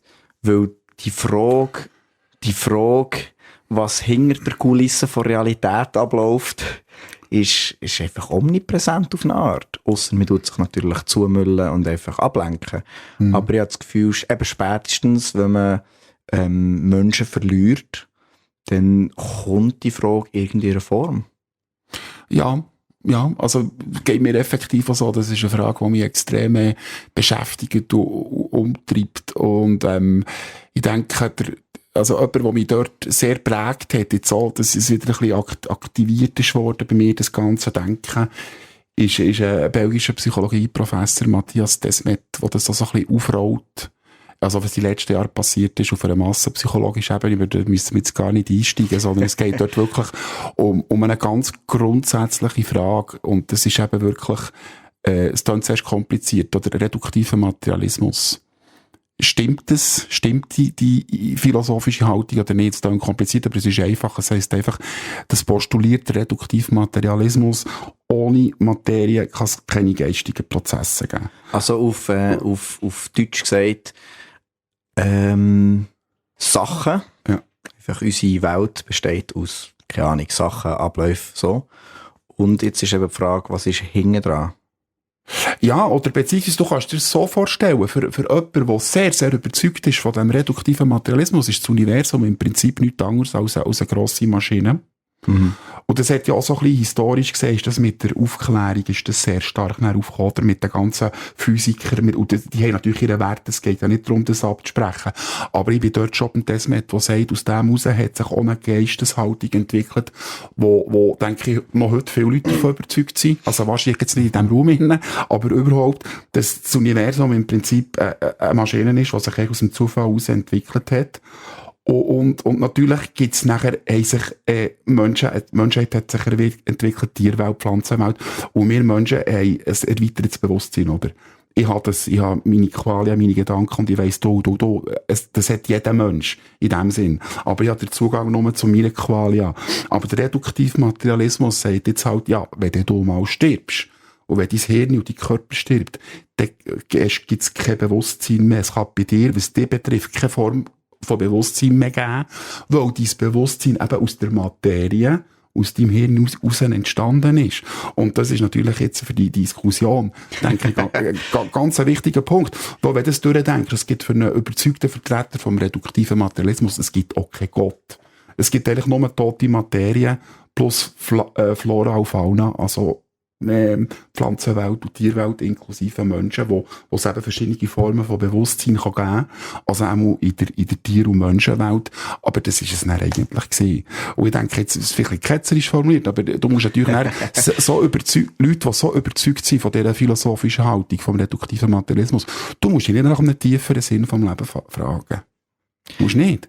Aber das Spannende ist ja eben, dass es ja die Menschen wie automatisch auf die eine oder andere Art machen. Und wenn einem der Gedanke zu fest stresst, eben darum habe ich vorhin Ablenkung gesagt, weil ich kenne auch Leute, die dieser Frage aus dem Weg gehen, indem sie sich nicht eingestehen, dass sie die Fragen haben.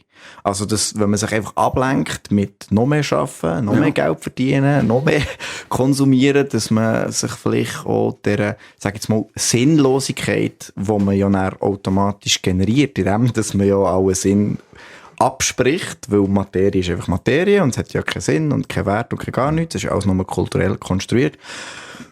Und dann ist es eben eher stressig, oder? Weil dann hat nichts eine Bedeutung und das ist dann auch wieder schwierig. Ja.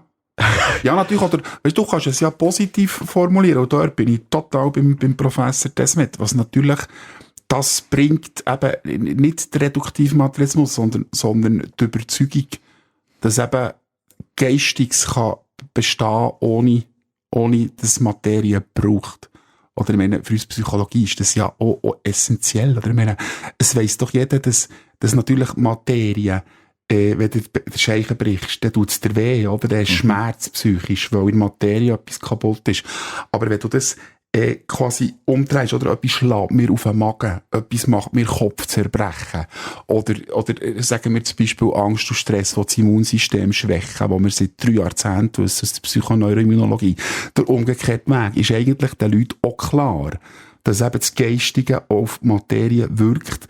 Aber ich denke, es ist in unserem Alltag oder im Denken, im Zeitgeist drin, ist es eben viel weniger prominent als der umgekehrte Weg, oder? Oder eben positiv formuliert, wenn eben jemand daran glaubt, dass es, ja, ich meine, ich persönlich bin überzeugt davon, dass es irgendwie, ich kann dem, wenn man dem Gott das Göttliche oder Quellen nennt, ist gleich, aber, ja, mir würde einfach wahnsinnig etwas fehlen, wenn ich davon überzeugt wäre, es gäbe das nicht, oder? Das ist der Punkt. Es ist unglaublich sinnstiftend. Und vielleicht auch in die schweren Situationen im Leben innen, oder? Und jetzt wird natürlich, jemand, der sehr, sag jetzt mal, religionskritisch ist, natürlich alle Alarmglocken gehen, alle Red Flags, und dann sagen, ja, aber ist das nicht einfach eine Illusion, wo man sich selber einredet, um irgendwie die Realität und die Sinnlosigkeit von Realität erträglicher zu machen. Mhm. Und das ist etwas, wo ich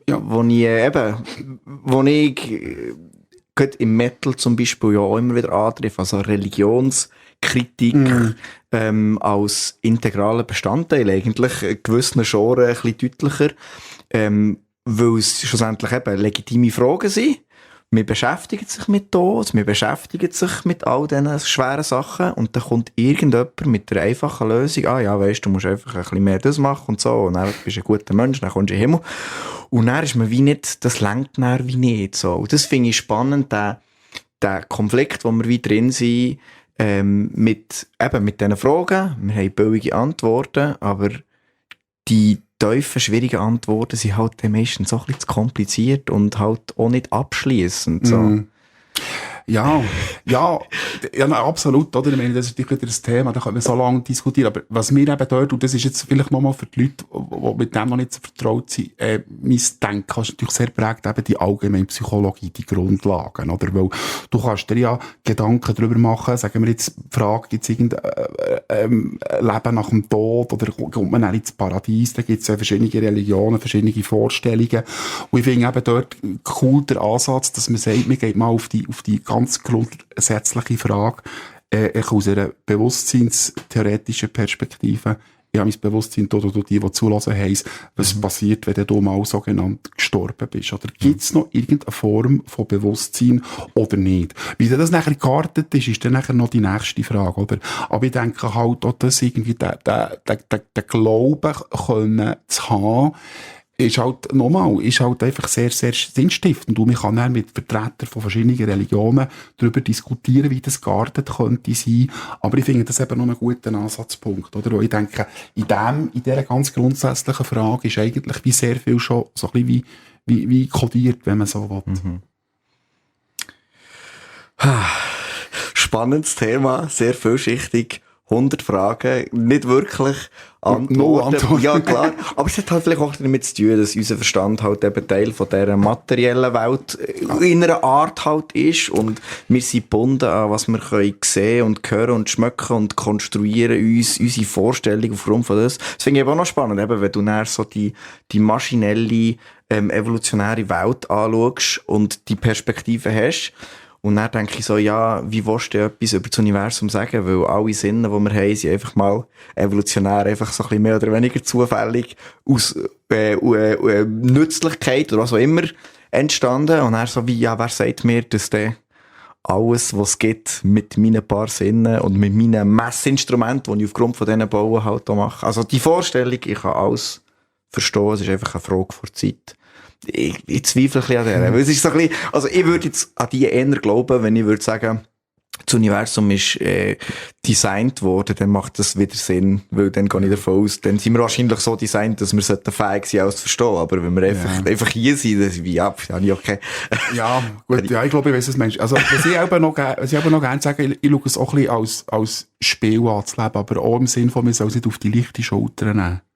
Das ist mir auch wichtig. Weisst nicht, dass man so irgendwie so fatalistisch alles nur ein Spiel spielt. Überhaupt nicht. Aber dass man sich auch ein bisschen als Spiel, dass man vielleicht eben wirklich auch mit Kraft, mit Energie oder vielleicht mit dieser Quelle, mit dem Göttlichen, wie auch immer man das nennen will. Ich finde es übrigens auch noch einen guten Ansatz zu sagen, man kann Religiosität und Spiritualität trennen, oder? Für Leute, die jetzt vielleicht weniger im Institutionalisierten sich identifizieren mit diesen Fragen und Kräften, sagt man, das ist eine Spiritualität, aber ich bin auch überhaupt kein Problem mit Religionen, grundsätzlich gar nicht. Aber wo ihm einfach vielleicht auch ein bisschen hilft, das ein bisschen probieren zu fassen, vielleicht zumindest auch so ein bisschen auf einer Gefühlsebene, wo rational, glaube ich, ist sehr, sehr schwierig. Ja, wir haben noch einen zweitletzten Song, den du mitgebracht hast. Und zwar hast du mitgebracht In Due Time von Killswitch Engage. Was ist das für eine Band? Was ist das für ein Song? Genau. Also, es geht für mich ein bisschen die gleiche, also, jetzt schon würdig, nicht so abwertend, sondern die gleiche Kerbe. Nein. Es ist für mich ein bisschen ähnlich wie Alter Bridge, weil das so eine von diesen Bands ist, die ich natürlich auch in den 80er und 90er noch nicht gekannt habe, weil es dann einfach schlichtweg noch nicht gegeben hat. Und es ist auch wieder so, einfach ein Song oder eine Band, die ich sehr gut mache und ein Song, der mich sehr anspricht, weil er einfach auch wieder die Härte hat. Aber es hat auch etwas Filigranes aber auch etwas Schönes. Aber ich denke, es wird jetzt niemand sagen, bei allen Songs, die wir bis jetzt gehört haben, es ist cheesy. Weil cheesy ist es eben auch nicht, und cheesy kann ich auch nicht haben. Aber es ist schön, oder? Es gibt einen Unterschied zwischen schön und hart und cheesy. Und das ist schön und hart. Der Blitzableiter. Rock und Metal. Sind wir noch?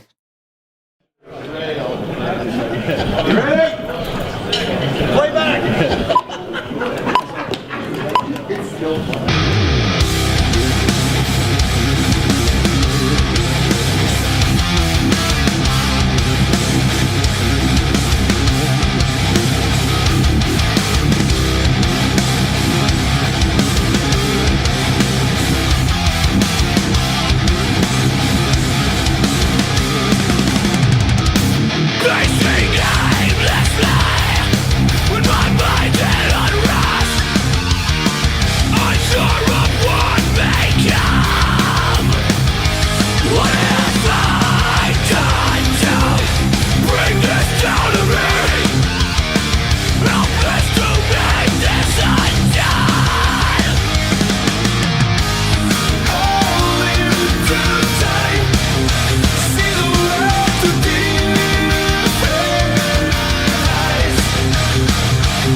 Ja, und da sind wir wieder bei Musik, he? Der rote Faden durch die ganze Ding durch. Und du hast ja, wie eben angetönt, auch immer wieder selber Musik gemacht. Und das eine Projekt ist Distant Past. Kannst du kurz etwas dazu sagen? Ja, also Distant Past ist eigentlich ursprünglich ein rein Studioprojekt von einem mittlerweile ganz guten Freund von mir, von Adriano Troiano. Liebe Grüße gehen raus. Wenn man mal ist interessiert, du wirst es hören, früher oder später. Nein, er ist sehr interessiert, sehr, sehr vielseitig interessierter Mensch. Der sich dann vor ein paar Jahren eigentlich daraus eigentlich eine Band entwickelt hat. Also es geht dort ich beschreibe es selber gerne als relativ traditionellen Metal, also für Leute, die gerne Iron Maiden haben zum Beispiel, oder Judas Priest, ist das sicher eine gute Sache. Und ich bin dort, aber auch andere Musiker sind eben dort eigentlich eingestiegen in die Band vor ein paar Jahren, wo vor allem hat es sich als Studioprojekt gegeben. Also der Adriano hat, wo er wohnt, Kaufdorf, da im Keller ausbauen, Studio, und hat dann dort die Studiomusiker uns eingeladen und hat die ersten paar Alben so gemacht auf die Tour. Und jetzt sind es eben seit ein paar Jahren ist das Distant Past eine reguläre Band. Und wir sind sogar dran, ein neues Album also noch nicht am Aufnehmen, aber nächstens am Aufnehmen. Und haben ja dieses Jahr 2 so Metal-Festivals können spielen in Deutschland, im Raum Frankfurt, beide. Und sonst, wir sind ja auch auf einem Level, wir sind auch froh, wenn wir nicht jedes Wochenende können spielen können. Wenn wir echt so gute Handvoll-Konzerte jedes Jahr, die wir machen können. Und das ist eine gute Sache und ich freue mich auf das neue Album. Gibt's genug Möglichkeiten zum Spielen? Und wie findest du die? Ja, es ist, ich denke halt schon auf unserem Level läuft es normalerweise schon so ein bisschen über Kontakte, die man halt hat, Leute, die man kennt. Dass man schon mal zu suchen kommt, ist relativ, schwierig. Jetzt sollte ich schnell überlegen, weil wir noch für unsere Verhältnisse so einen relativ spektakulären Gig in der Musikburg haben wir können als Vorband spielen von Jack Panzer. Also der US-Power-Metaler. Und der glaubt, er hat eben dort den Kontakt auch gehabt. Aber du musst ja dann gleich am Schluss musst ja das Okay bekommen, oder eben nicht. Haben wir dort können spielen. Und, genau, und dann sind wir dort in dem Prozess drinnen und wie es halt ist, in Bands, wir kennen es, oder? Man ist mehrheitlich am Songs spielen für Gigs, oder da ist man nachher an Alben am Arbeiten. Du hast ja eben schon ein paar so Bands irgendwie mal mitgemacht, gestartet, immer noch. Ja. Wie findet man einen Bandnamen? Weil ich bin in so vielen Projekten und das ist jedes Mal der Moment, wo ich dann einfach innerlich abstelle und sage, mir ist eigentlich ein bisschen gleich. Weil es ist so anstrengend finde, etwas zu finden, weil es ist irgendwie so wichtig auf eine Art und gleichzeitig kann es dann auch völlig unwichtig sein. Ja. Es ist so schwierig. Es ist so eine... Ja, es ist noch schwierig. Gut, ich bin jetzt die Bands, die ich jetzt bei der, in die letzten Jahre bei dabei war, bin ich eigentlich immer eingestiegen und es hat Bandleader gegeben. Also eben der Adriano Troiano hat Distant Past definiert gehabt. Nachher gibt es ja auch noch das Album von Skrills, eine andere Band, wo ich dabei bin, wo die Frage ist, wie es weitergeht. Aber auf jeden Fall ein Album gibt, dann hat der Orlando Greco, der dort Bandleader ist, hat gefunden, das heisst jetzt Skrills, oder? Ich habe ja noch ein Projekt gehabt, dann habe ich oder das geht dann vielleicht mal irgendwie wieder weiter mit einem Album, dann habe ich es relativ einfach gemacht. Das heisst einfach Ben Solberger Project. Clever. Und dann, aber jetzt ja Age of Disclosure ist auch noch das Projekt, das ich hatte. Dort bin ich halt einfach auch so, oder mehr Under My Skin kann ich noch bringen, zum Beispiel eine Band, wo ich noch dabei war, da bin ich mit dem Bandnamen gekommen, wo ich den Eindruck hatte. Ich bin eines Morgens aufgestanden und dann ist Duck Under My Skin, dann habe ich den anderen geschrieben, hört, ich glaube, wir haben es. Ohne natürlich ihnen einfach das aufzuzwingen, aber ich denke halt, dort ist vielleicht dort auch wie beim Leben an sich auch ein bisschen, wir haben unsere Ratio, wir können Sachen rational voneinander nehmen, das ist ein wichtiges Tool, das wir haben, ein wertvolles. Aber ich glaube, wir sollten Momente auch Raum geben im Leben, wo man einfach wirklich eben wieder aus dem Innen, also ein bisschen auf einer intuitiven Ebene eigentlich, dass etwas darf kommen, wenn es irgendwie wie Zeit ist. Oder auch wie wenn man einen Song schreibt, der Kreativprozess. Aber man kann es eben auch nicht erzwingen, oder? Das ist, das ist eigentlich auch ein Teil vom Mysterium vom Leben, oder? Wie kommt das? Wie entsteht der Song, den du schreibst? Du denkst, hey, das ist wirklich, ich wollte jetzt nicht bluffig sein, aber der ist verdammt gut. Ja. Ich finde halt vor allem, der schwierigste Teil von diesem Prozess ist, dass wenn du dann etwas eben anschreibst, wo sich Leute wieder mit identifizieren, also zumindest die erwähnt sind, und dort schon nur einen gemeinsamen Nenner zu finden, finde ich gar nicht so einfach. Es tönt irgendwie banal, aber einfach ein Name, wo man irgendwie, eben, wenn es das schon gibt, logisch, oder? Dann stellt sich die Frage nicht, aber es ist da, ja. Ja. Genau. Aber wenn natürlich, aber ich denke, dort das weisst du, kommt es natürlich darauf ab, wie ist die Band aufbauen, oder? Es gibt ja, denke ich, so ein bisschen zwei Grundtypen. Das eine ist eben mit Mitgliedern, die gleichberechtigt sind. Und dann gibt es die langen Diskussionen nach der Probe, eben noch Beiz 2-3 Stunden bei ein paar Bier, wo da x Traktanten durchgehst. Oder der ist einfach einer oder eine, der einfach sagt, schau, die finanzieren alles und sagen, wie es läuft. Genau. Und ich habe dort bei einem radikalen Weg gewählt mit meinem Ben Solberger Project, und dort bin ich ja der Einzige, der überhaupt Instrument macht. Und gesagt, lass, da reicht es, wenn ich mit mir stürmen zwischendurch. Alles andere spare ich mir dort. Nein, das meine ich nicht zynisch, aber einfach, es sind verschiedene Modelle. Ich denke, dort sind ja Menschen wieder verschieden. Es gibt auch wieder der Typ Mensch, der auch froh ist, wenn er einfach ein bisschen im Ganzen kann funktionieren und einfach seine Stimme kann abgeben, wenn er gefragt wird.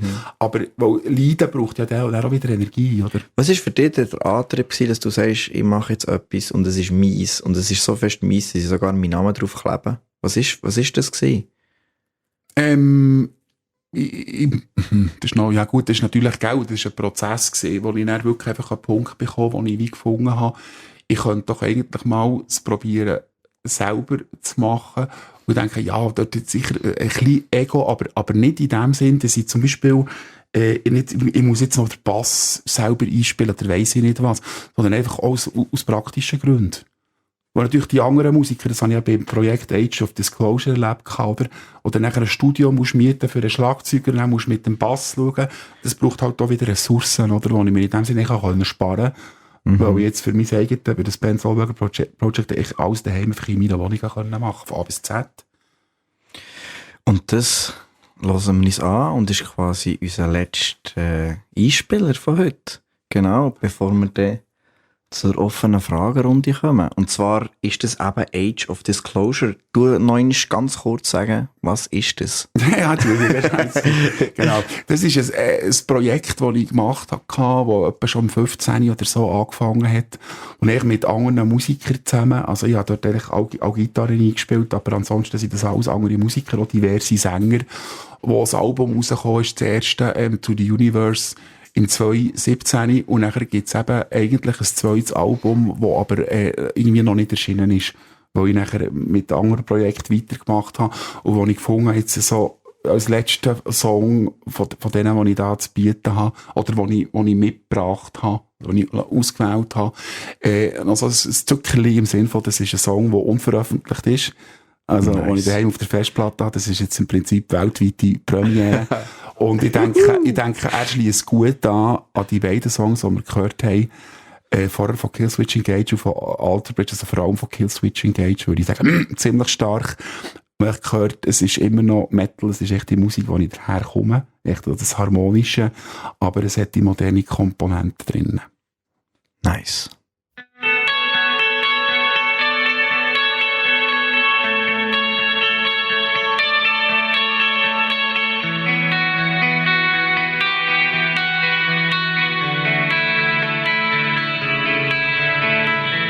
The early hours of a long and awful night, landmarks the world over lit for France.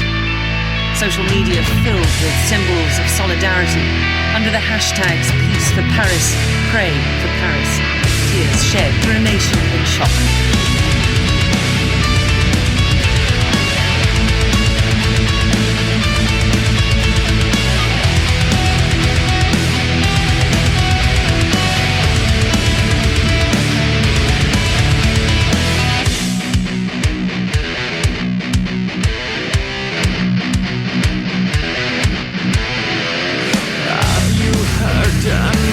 Today, about another terror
Get peace of mind, lay my confusion to rest.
Das ist auch wieder so ein Song, den man einfach nicht unterbrechen darf, oder?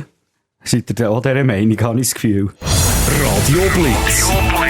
Dein Webradio von Grenchen. Es war 9 Uhr. Der Blitzableiter. Rock und Metal mit dem Miguel Colatrulio. Radio Blitz. Dein Webradio von Grenchen. So, es war 9 Uhr und ihr wisst, ich überziehe ja immer in meiner Sendung und das ist ja jetzt ganz spezielle Sendung gewesen. Nein, es ist immer noch und zwar merci mal am Silas erstens mal für das Top-Interview oder besser gesagt, nein, das war kein Interview gewesen, sondern ein wirklich veritables Gespräch, das wir hier hatten mit ihm und dem Ben Solberger und jetzt hockt mir vis-à-vis wieder der Samuel Metal-Pfarrer Hug. Ich muss das Metal-Pfarrer einfach halb rein tun, gell? Die Leute wissen ja, wer du bist, genau. Aber ich nehme es halb rein. Ja, wie hat es dir gedacht, so das erste Mal diese Sendung oder besser gesagt das Format bei mir im Blitzableiter? Ja, das ist super, das ist grandios. Wir haben hier natürlich ein bisschen mehr an Musik können spielen, weil das Glück ist ja Radio, sonst haben wir aber das Songschnipsel ein bisschen kürzer gemacht. Ist super, ja, für uns ist es so weitergegangen, wie ich mir das erhofft habe. Genau. Auf mich hat es auch sehr cool gedacht und vor allem, ja, das war gerade ein Thema gewesen, das mich zum Teil ein bisschen überfordert, gebe ich ehrlich zu. Und ich werde dann die Sendung im Nachgang, wie jede Sendung, immer wieder nachhören und es wird sicher das ein oder andere Thema haben, das ich ein bisschen genauer hinterfragen. Ben, nur schnell zu dir, bevor ich euch das Wort wieder überlasse. Distant Past, ich habe einen Song parat, habe ich schon mehrere Mal gespielt, ich habe Kontakt mit dem Adriano, wo du vorhin darüber geredet hast, schon ein paar Mal in meinen Sendungen gespielt. Gibt es gerade irgendwie ein Konzert, wo du gerade weisst, dieses Jahr haben wir noch, oder ist gerade nichts geplant? Nur, dass wir das hier erledigt haben. Wir haben noch. Und sonst kann ich es dann schnell nachschauen. Ja, schau das schnell nach. Im März dann am Elements of Rock. Genau, nächstes Jahr, aber wir spielen im Oktober noch in der Medbar. Ja, stimmt, das habe ich auch gelesen. Mit anderen Bands, zusammen eine Wicked Plan und eine Hara. Ja, genau. Stimmt. Im Oktober, ich habe jetzt der Woche da, also ich kann eine schnelle Agenda halt. Okay, und dann schauen wir mit dem Sam noch schnell schauen, was machen wir noch? Jetzt, wir haben ja noch ein bisschen Zeit, wir können ja, ein bisschen Musik spielen. Es sind noch Fragen reingekommen, auftaucht, die wir Ben noch stellen so zum Abschluss. Genau. Also, jetzt kommt das Datum schnell. Also, das wäre am Samstag, Samstag, 7. Oktober. In Medbar, Lenzburg. Also perfekt, merci. Ich werde das sicher auch wieder vor dem 7. Oktober bei mir erwähnen. Es gibt dann auch noch ganz kurz schnell einen Konzerttipp, den ich euch noch geben will. Aber jetzt übergebe ich das Wort Samuel wieder.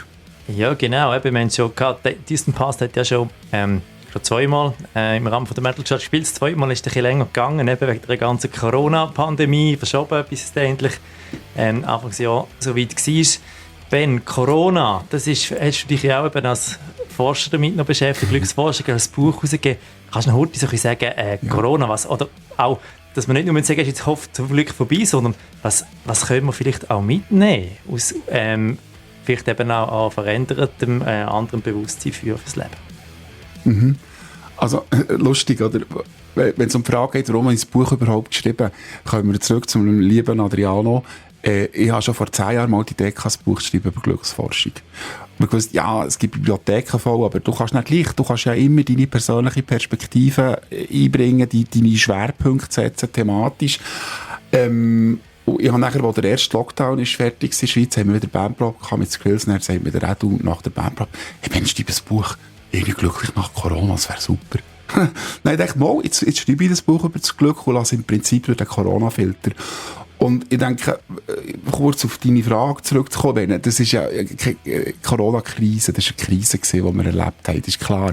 Das hat viele Menschen extrem gefordert, aber wie ich im Buch aufzeige, es hat eben auch Türen aufgetan. Es gibt zum Beispiel Studien, die gezeigt haben, dass eben viele Leute haben gelitten, aber es hat die Leute im Denken tendenziell weniger materialistisch gemacht. Das hat sie dazu gebracht, dass sie mehr gemerkt haben, die sozialen Beziehungen sind mir wichtig, oder auch eine gewisse Spiritualität ist wichtig geworden, vielleicht eben auch durch vielleicht, ja, natürlich nicht zuletzt auch medial die Auseinandersetzung mit dem Tod. Also ich würde echt zusammenfassend sagen, die Corona-Krise war eine grosse Herausforderung gewesen, aber wir haben dort eigentlich gesehen, was wir auch wissen aus der Forschung vom sogenannten posttraumatischen Wachstum, dass eben Menschen effektiv auch an Krisen eigentlich können wachsen, und ich bin gespannt jetzt zu sehen, wie sich Gesellschaften weltweit auch weiterentwickeln nach diesem Ereignis. Weil es ist natürlich, es ist Welt, klar, ich verstehe jeden, der sagt, ich muss nicht mehr hören. Ich verstehe die Leute so gut. Aber es ist natürlich wirklich ein Game Changer gewesen. Es ist etwas, das hat es noch gar nicht gegeben in der Menschheitsgeschichte. Ja, und wie heisst das Buch und wo bekommt man es? Das Buch heisst «Glücklich und erfüllt in Zeiten von Corona». Und man kann das im Prinzip googlen, man findet es dann auf den gängigen Plattformen, oder man kann es auch in Buchhandlungen bestellen, Orel Füssli, CDCH, Amazon oder auch bei der Schweizer Literaturgesellschaft selber. Aber da kann man Bernhard Zollberger und Corona googlen, dort findet man es. Genau, das ist wichtig eben, die Aufnahme ist Bernhard, gell, wenn man den muss googlen. Genau. Ja, genau, Ben ist der Künstlername, oder? Aber nicht völlig entartet. Nein, ist super. Ja. Noch zu deiner Forschungstätigkeit, beziehungsweise eben auch Anstellung, noch eine Frage, die auftaucht ist. Du arbeitest schon eben als Assistent an der Fernuni, begleitest dort Studierende.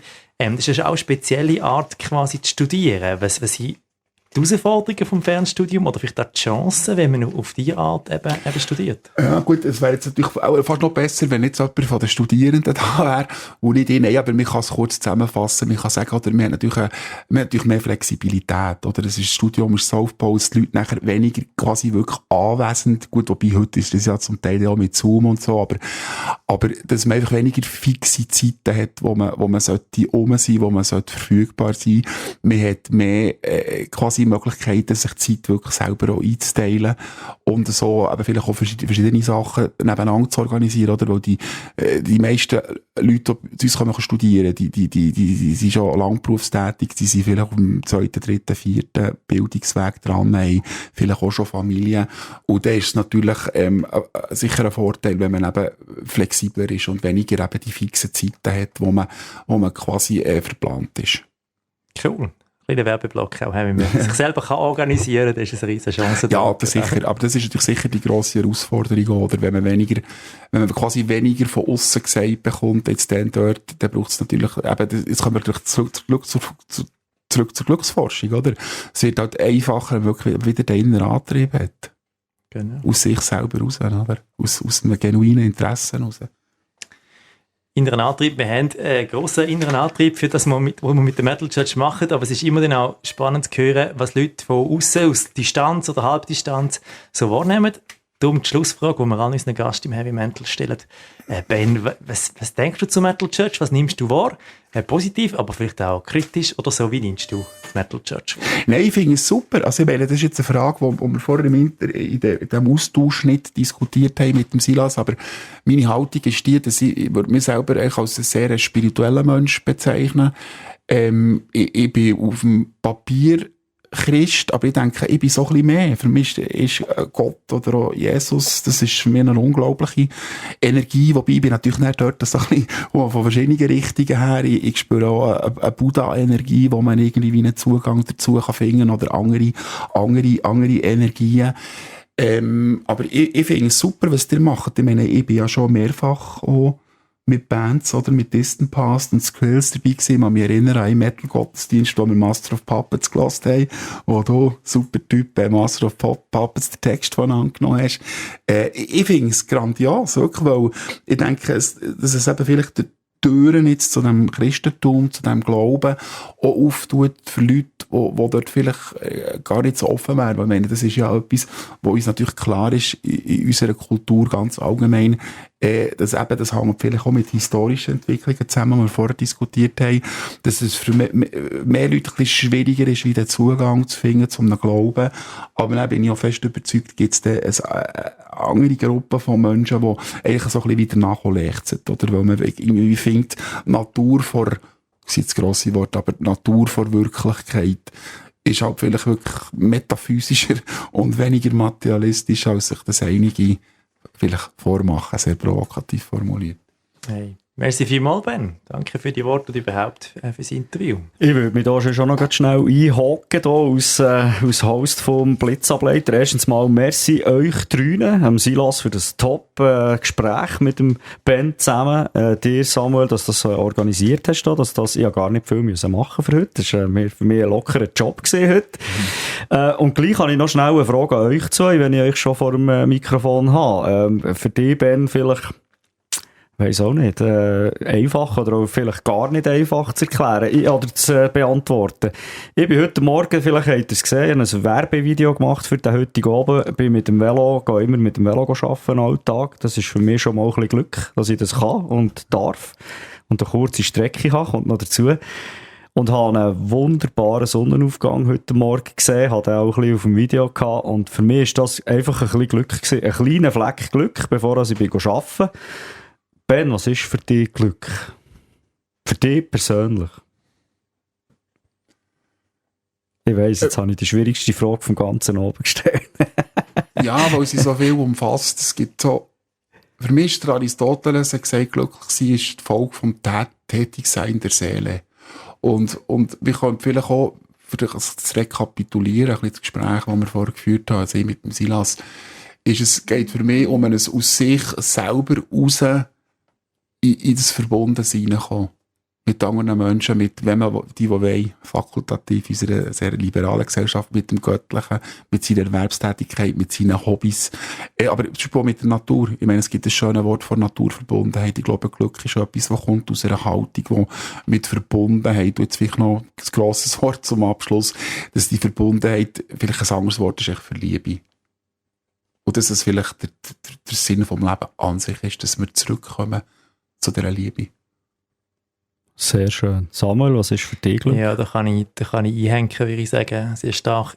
Ich glaube, dass diese Momente, oder eben, wo man verbunden ist, eben in dem, wo ich weiss, ich bin ja mit dem richtigen Platz, mit dem, da bin ich mich gehalten, in der Beziehung mit anderen Menschen, da wird es transparent, da bin ich gehalten von Gott und da bin ich so, wie ich bin, mit dem, wo ich auch reingehen kann, da ist das gefragt. Nicht, weil ich jetzt ultra geil ich bin, sondern auch in dieser Schwachheit, die ich vielleicht auch habe. Aber das ist irgendwie gefragt. Das bedeutet anderen etwas.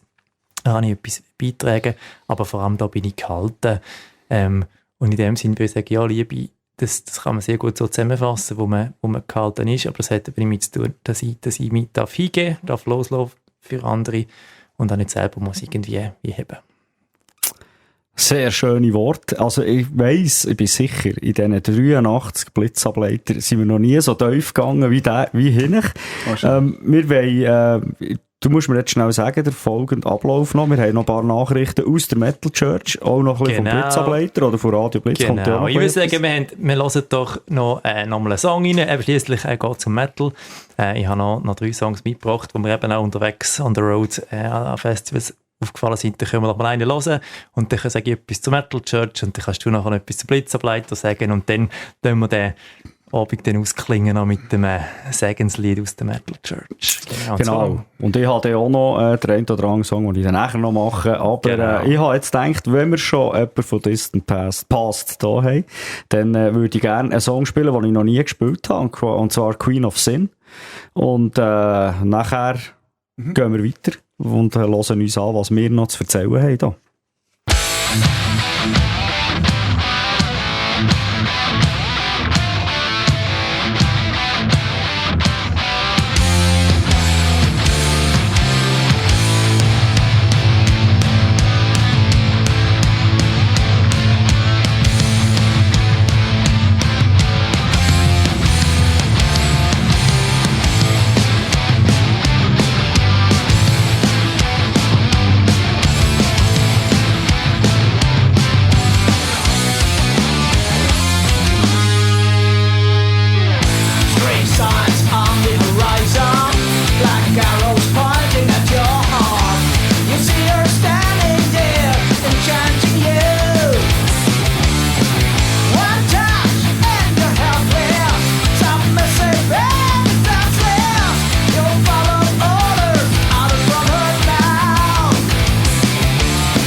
80er.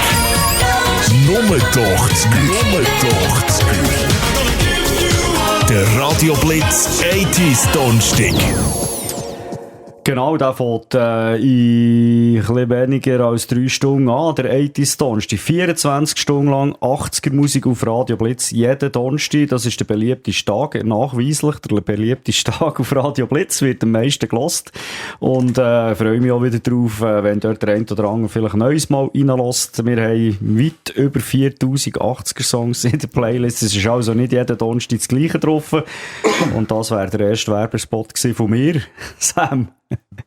80er ist immer gut. Aber wir haben vorhin im Nachgesprochen, während der Musik ist plötzlich noch etwas auftaucht. Der Ben hat gefunden, eigentlich, das habe ich vorher vergessen zu sagen. Und ich sage, Ben, lass die Message raus. Ich glaube, sie ist wichtig zu hören. Also, mache ich sehr gerne. Wir haben ja im Verlauf von diesem Gespräch, der Silas und ich, über den reduktiven Materialismus geredet, beziehungsweise das sehr weit, zumindest im Westen, verbreitete Welt- und Menschenbild, aber wahrscheinlich als Folge von der Aufklärung entstanden ist.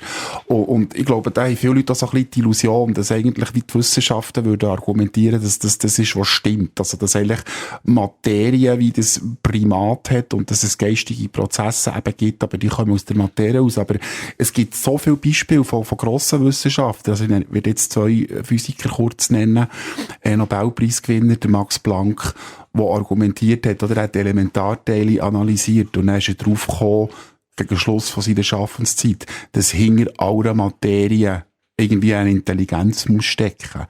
Und dass eben nicht die Materie das Ursprüngliche ist, was das Geistige daraus entsteht, sondern das ist sehr provokativ, sondern dass es eben umgekehrt ist, dass irgendwie ein intelligenter Geist, den der Max Planck am Schluss von seiner Schaffenszeit effektiv von Gott benannt hat. Oder es gibt Niels Bohr, auch Physiker-Nobelpreisgewinner, der auch Elementarteile untersucht hat und er zum Beispiel gesagt hat, wenn man probiert, das Verhalten von Elementarteilen zu beschreiben, muss man sich der Sprache von der Poesie bedienen. Weil es ist so abgefahren, es ist so irrational. Eben auch wieder im Sinn von, es steckt irgendetwas hinter der Materie und da kann man dann lange darüber diskutieren, was das ist, aber ich denke, mit dem kann man im Prinzip eine Vorstellung von Gott oder von einer Göttlichkeit oder in spirituellen Kreisen hört man häufig den Ausdruck Quellen. Man kann das sehr gut mit Nobelpreisgewinner, Physiker kann man das stützen, ganz wunderbar. Es gibt noch viel mehr, was man nennen könnte. Das ist eben cool, merci vielmals, Ben. Ich finde es wunderschön, eben haben wir Heavy Mental, wo so Themen zum Tragen kommen. Darum auch merci mit gut für die Möglichkeit hier. Die nächste Mal Heavy Mental haben wir geplant, wieder am 6. Dezember. Wir hoffen einfach dann, dass Bio nicht gerade dann in den Playoffs sind. Nein, Playoffs ist noch nicht. Nein, dann ist noch nicht Playoffs, genau. Aber jetzt geheißen, dann müssen wir schauen. Wir hoffen, das klappt dann wirklich. 6. Dezember, dann haben wir den André Müller als Gast. Der André ist Bandleader von der Hardrock-Band Rainforce. Früher war er Gitarrist bei der Death Metal Band Disobedience. Er ist Bauverwalter von Beruf. Er schreibt Kurzgeschichten. Es geht gegen Weihnachten zu und er hat also Weihnachtskurzgeschichten geschrieben. Wir hören sicher irgendwo ein Müsterli davon. Und der andere ist das Urgestein von der christlichen Schweizer Metal-Schweiz, eben der sogenannten Unblack-Szene. Von dem her, das gibt auf jeden Fall auch ein ganz spannendes Gespräch. Und wenn ihr Lust habt, mal eben in den Metal-Gottesdienst reinzuschauen, der nächste, den wir feiern, im Soho, Zwangen an der Aare. Heavy Sanctum heisst das. Das ist am Sonntag, am 22. Oktober. Der Gottesdienst ist der gestaltet von Melodic Confession. Dort singt Silas, den wir heute Abend auch gehört haben. Und als Gastband fürs Konzert nachher wird Emuka aus Winterthur dabei sein. Die machen so richtig schöne Oldschool Thrash Metal. Und eben, wenn ihr Diskussionen über Gott und die Welt vielleicht nicht nur zulassen, sondern auch zusammen euch reinbringen, in der Metal Church gibt es Format Bibel, Bier und Metal. Das gibt es einmal im Monat bei mir zu Kilburg und einmal zu Wimmis im Oberland. Das nächste Mal Kirchberg ist nächste Woche, am Donnerstagabend, 14. September, bei mir daheim. Und das Thema ist Mark of the Beast. Also wie ist es mit dem 666 in der Offenbarung und die Angst, die herumgeht und was bedeutet das und das Zeichen, wie muss man das verstehen, was könnte das heißen? Genau, allgegenwärtiges Metal-Thema. Das ist das, was so in nächster Zeit ansteht in der Metal Church. Und alle diese Sachen findet man auf metalchurch.ch für die, was jetzt zu schnell gegangen ist oder nichts zum Schreiben haben dabei gehabt. Unbedingt dort schauen. Und ich freue mich auf den 6. Dezember. Es gibt sicher eine andere Diskussion mit dem Andi und ich bin sehr, sehr gespannt drauf. Ich kenne ihn persönlich auch noch nicht, wie ich jetzt den Ben auch noch nicht persönlich kennt habe und weiss jetzt von Ben viel mehr, als ich eigentlich erwartet habe. Sehr, sehr interessant gewesen. Ja, und ich habe dann auch noch einen Konzerttipp, den ich dann nachher noch durchgeben will. Aber wir haben vorhin von Melodic Confession geredet. Erklär mal schnell, Samuel, die Band, oder was ist das genau? Ja, das ist eigentlich eben unsere Gottesdienstband. Die erste, die wir hatten, ist eine Band, die lang als Metal Church Band unterwegs ist, wenn es vor von der Bandnamen suchen kann. Das war so eine Band, wo ich gesagt habe, liebe Jungs, braucht nicht den Namen. Und wo dann die zweite Band, Gottesdienstband entstanden war, habe ich gesagt, schau, jetzt habt ihr eure Gnadenfrist, jetzt müsst ihr euch einen Namen suchen. Sie haben dann zusammen den Namen gesucht. Vielleicht muss Silas noch etwas sagen dazu. Ich glaube, wieso der Name? Also eigentlich haben wir immer in der Agenda geschrieben, MC-Band, wie Metal Church. Und wir haben gefunden, wir wollen einfach, dass es MC bleibt. Also haben wir nur einen Bandnamen gesucht, wo man mit MC kann abkürzen. Das ist halt dann irgendwie das Wort. Genau, also Melodie, Bekenntnis in Melodie eben. Also ich denke, das ist ein Ausdruck von Glauben im Gottesdienst, zu beten, mit Singen, mit Instrumenten, wo den Ausdruck findet. Genau, ich denke, das ist so die Bedeutung.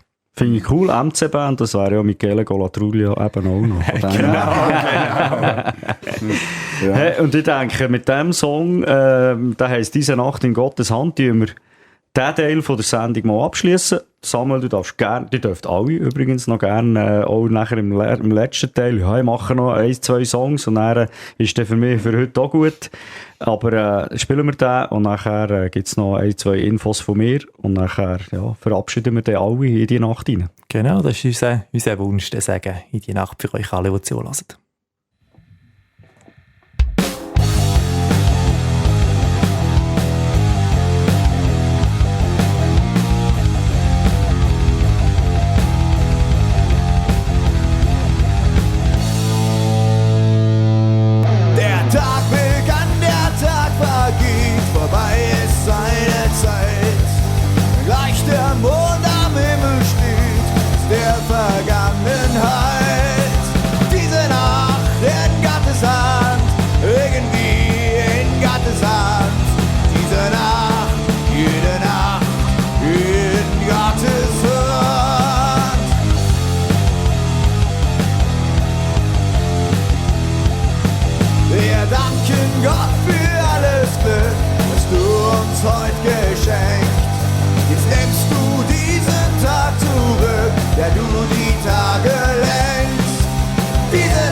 Blitzableitung.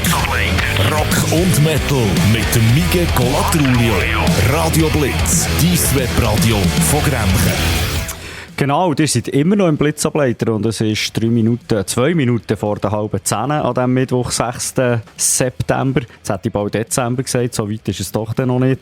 Und ich habe noch einen Konzerttipp für am Freitag zu oben. Ich hoffe, dass ich euch dort alle treffe, und zwar im Kofmau, 8. September, im Kofmau, Plattentaufe von den Pats Cats. Ska-Punk vom Feinsten, vom Geilsten, das war wirklich der Hammer gewesen. Auch am Summerside-Auftritt gehabt und dort ist Post abgegangen. Ich spiele euch den Song Refalling, weil es der erste Song ist auf der Platte und weil der mir einfach super gefällt. Der hat so einen lüpfigen, es ist einfach ein lüpfiger Song und ich freue mich drauf. Ich hoffe, ich schaffe es am Freitag dort ins Kofmau und ich hoffe, ich treffe dort ganz viele Leute von euch und wir sehen uns dort. Refalling in love with you. I hope that you feel this way too. Once upon a time, we were just like Bonnie and Clyde. Always together, we had a love we thought would never die. You were made to be queen of my dreams, and I swore my love to the end. Lately things have gone downstream. We need to start where the story begins. Refalling in love with you. Recalling the crazy things we do. Refalling into my arms again. Refalling for you till the end.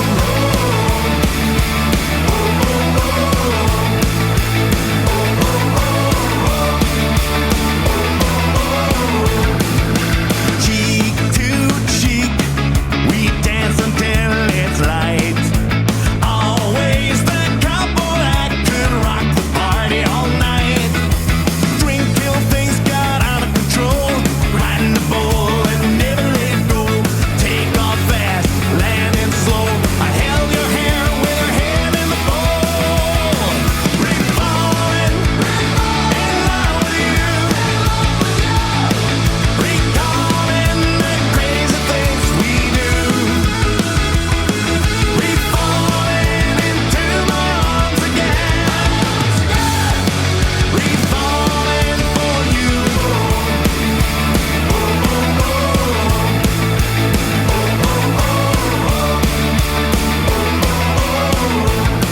Refalling in love with you.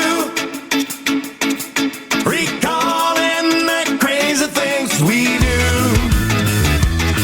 Refalling into my arms again. Refalling for you until the end. Refalling in love with you. Recalling the crazy things we do. Refalling into my arms again. Refalling for you till the end.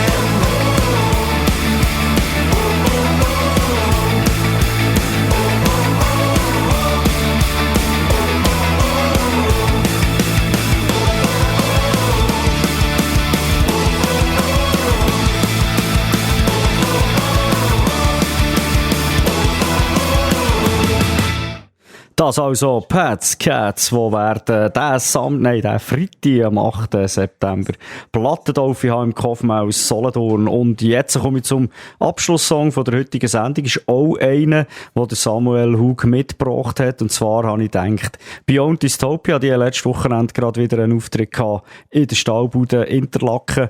Und ja, vielleicht wollte Sam noch etwas dazu sagen zu dieser Band. Es ist einfach eine grandiose Band, grandiose Musiker von der Qualität, aber auch mit einem mega Feeling für Atmosphäre und Härte. Man kann das stilmässig auch gar nicht so hart tun. Ich finde es schnell Prog-Metal, aber es hat irgendwie moderne Death Metal und Melodic und alles. Grandiose Musiker, coole Typen, ein Must-Hear. Das ist so und habt ihr bei mir im Blitzableiter natürlich auch schon gehört und auch mit dem Song Virus.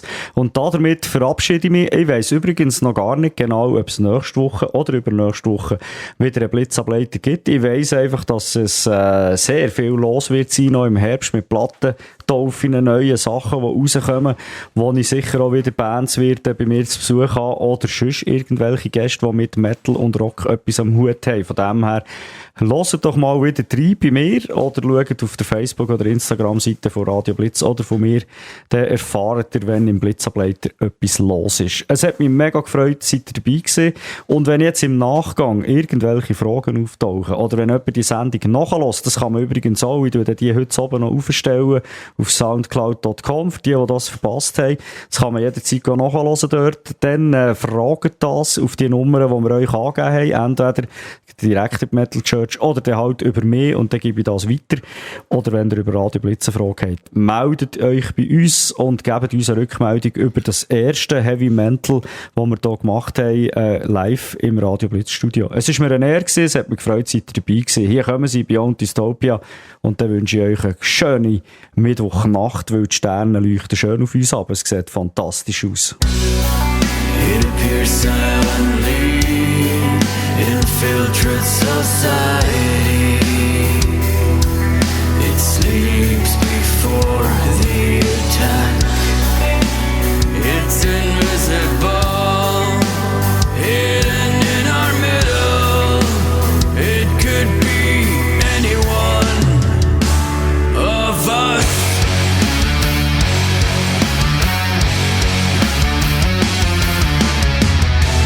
The virus, it creeps up inside.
Dein Webradio von Grenchen. Der Blitzableiter.